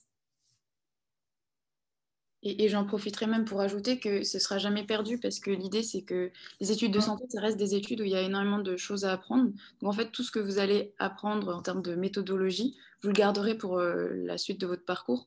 Donc, c'est toujours bien de s'y prendre plus tôt. Parfait.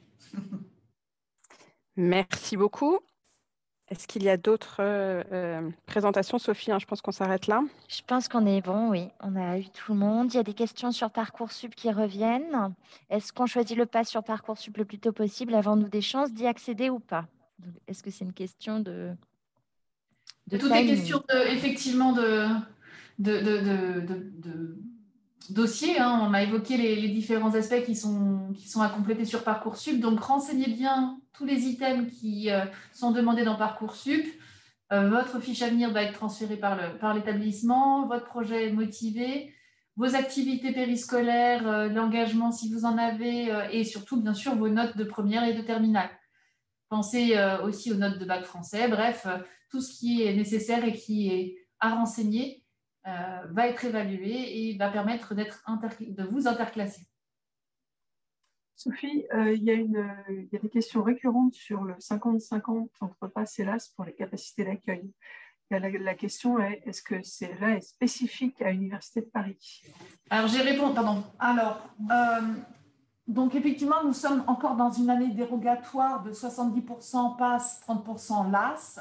La dérogation prend fin normalement pour la rentrée 22-23, ce qui veut dire qu'effectivement, pour l'ensemble des universités, il y aura une répartition 50-50. Je crois qu'il y a des discussions qui sont en cours au ministère et nous ne savons pas si finalement, on va le savoir certainement dans les mois à venir, si cette répartition 50-50 va vraiment se mettre en place dès la rentrée 22-23.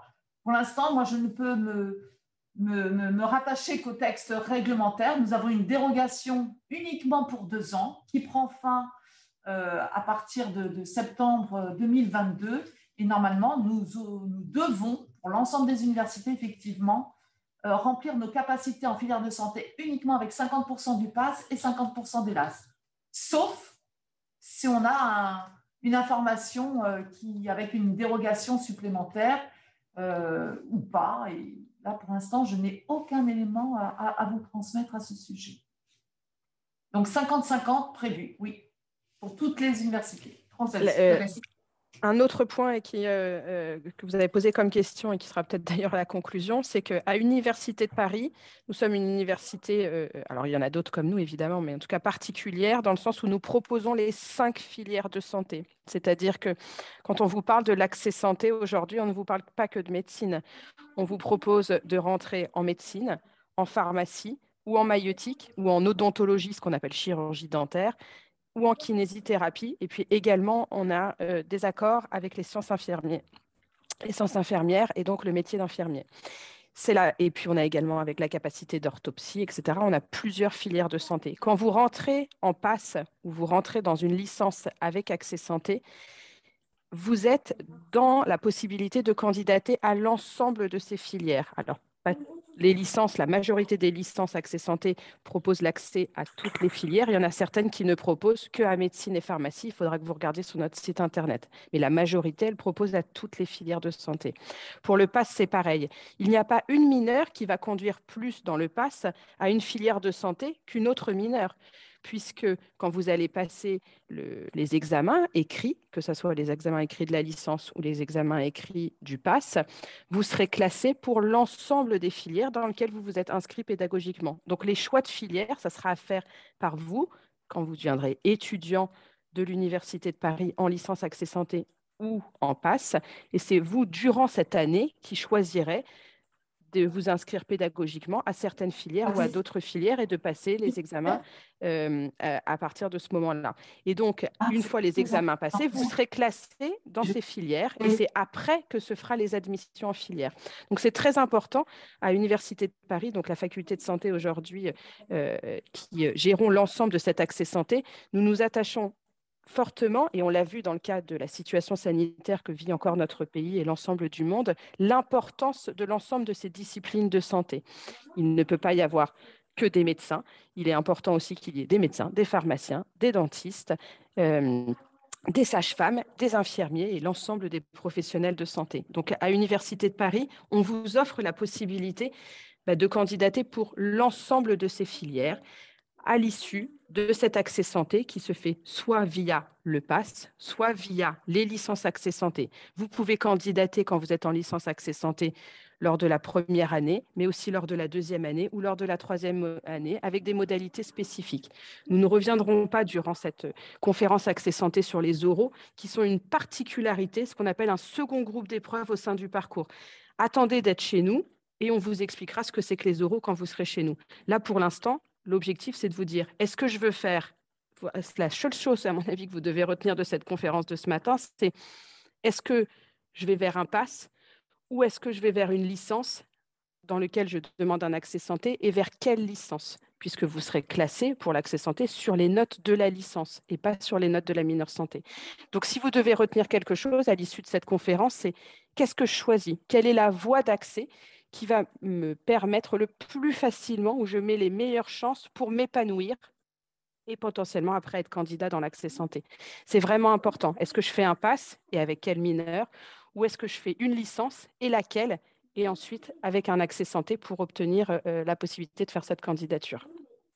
Et je laisse Morgane et Sophie conclure cette conférence. Eh bien, écoutez, merci à toutes et tous de votre présence ce matin. Vous étiez plus d'1 millier à être connectés pour cette conférence de présentation de l'accès aux études de santé. Nous avons vu un grand nombre de questions. Nous espérons avoir pu y répondre dans leur globalité. Je vous encourage en tout cas à aller voir sur notre site de l'Université de Paris la diversité de l'offre de formation qui vous donnera des précisions sur les parcours de licence accès santé, mais également sur les contenus pédagogiques des mineurs qui sont proposés dans le PASS, puisque j'ai vu plusieurs questions à ce sujet. Merci à tous les étudiants qui ont participé ce matin aussi à nos côtés pour témoigner de leur parcours. Merci à Youssef pour la présentation également des aspects de vie étudiante dans notre faculté et aux collègues qui nous ont accompagnés pour la présentation de ce matin. Merci Sophie, je te laisse le mot de la fin. Merci Morgane, merci Florie d'avoir animé, merci à toute l'équipe du département PASS-LAS qui a préparé ce diaporama, cette conférence. C'est une équipe qui est à la fois derrière tous les enseignants, tous les étudiants, avec le tutorat. Merci à vous toutes et tous. On n'a pas pu répondre à toutes les questions, elles sont si nombreuses qu'il nous est impossible, mais comme l'a dit Morgane, n'hésitez pas à aller sur le site de l'université. Il y a aussi une foire aux questions où vous avez déjà des réponses à pas mal de questions qui sont assez récurrentes. Il y a une petite vidéo qui avait été faite également et qui vous permet notamment d'avoir les questions types que tous les lycéens se posent et on y répond avec cette vidéo. Donc, n'hésitez pas à aller voir toutes les informations sur le site de l'Université de Paris et que nous mettons à jour au fur et à mesure aussi des retours que nous avons de Parcoursup, des retours du ministère, parce que c'est une réforme vivante, dynamique, et on sait notamment qu'il y a des choses qui changent au fur et à mesure. Merci à tous. Bonne JPO virtuelle en santé. On est ravis de vous avoir accueillis ce matin et de vous rejoindre tout cet après-midi.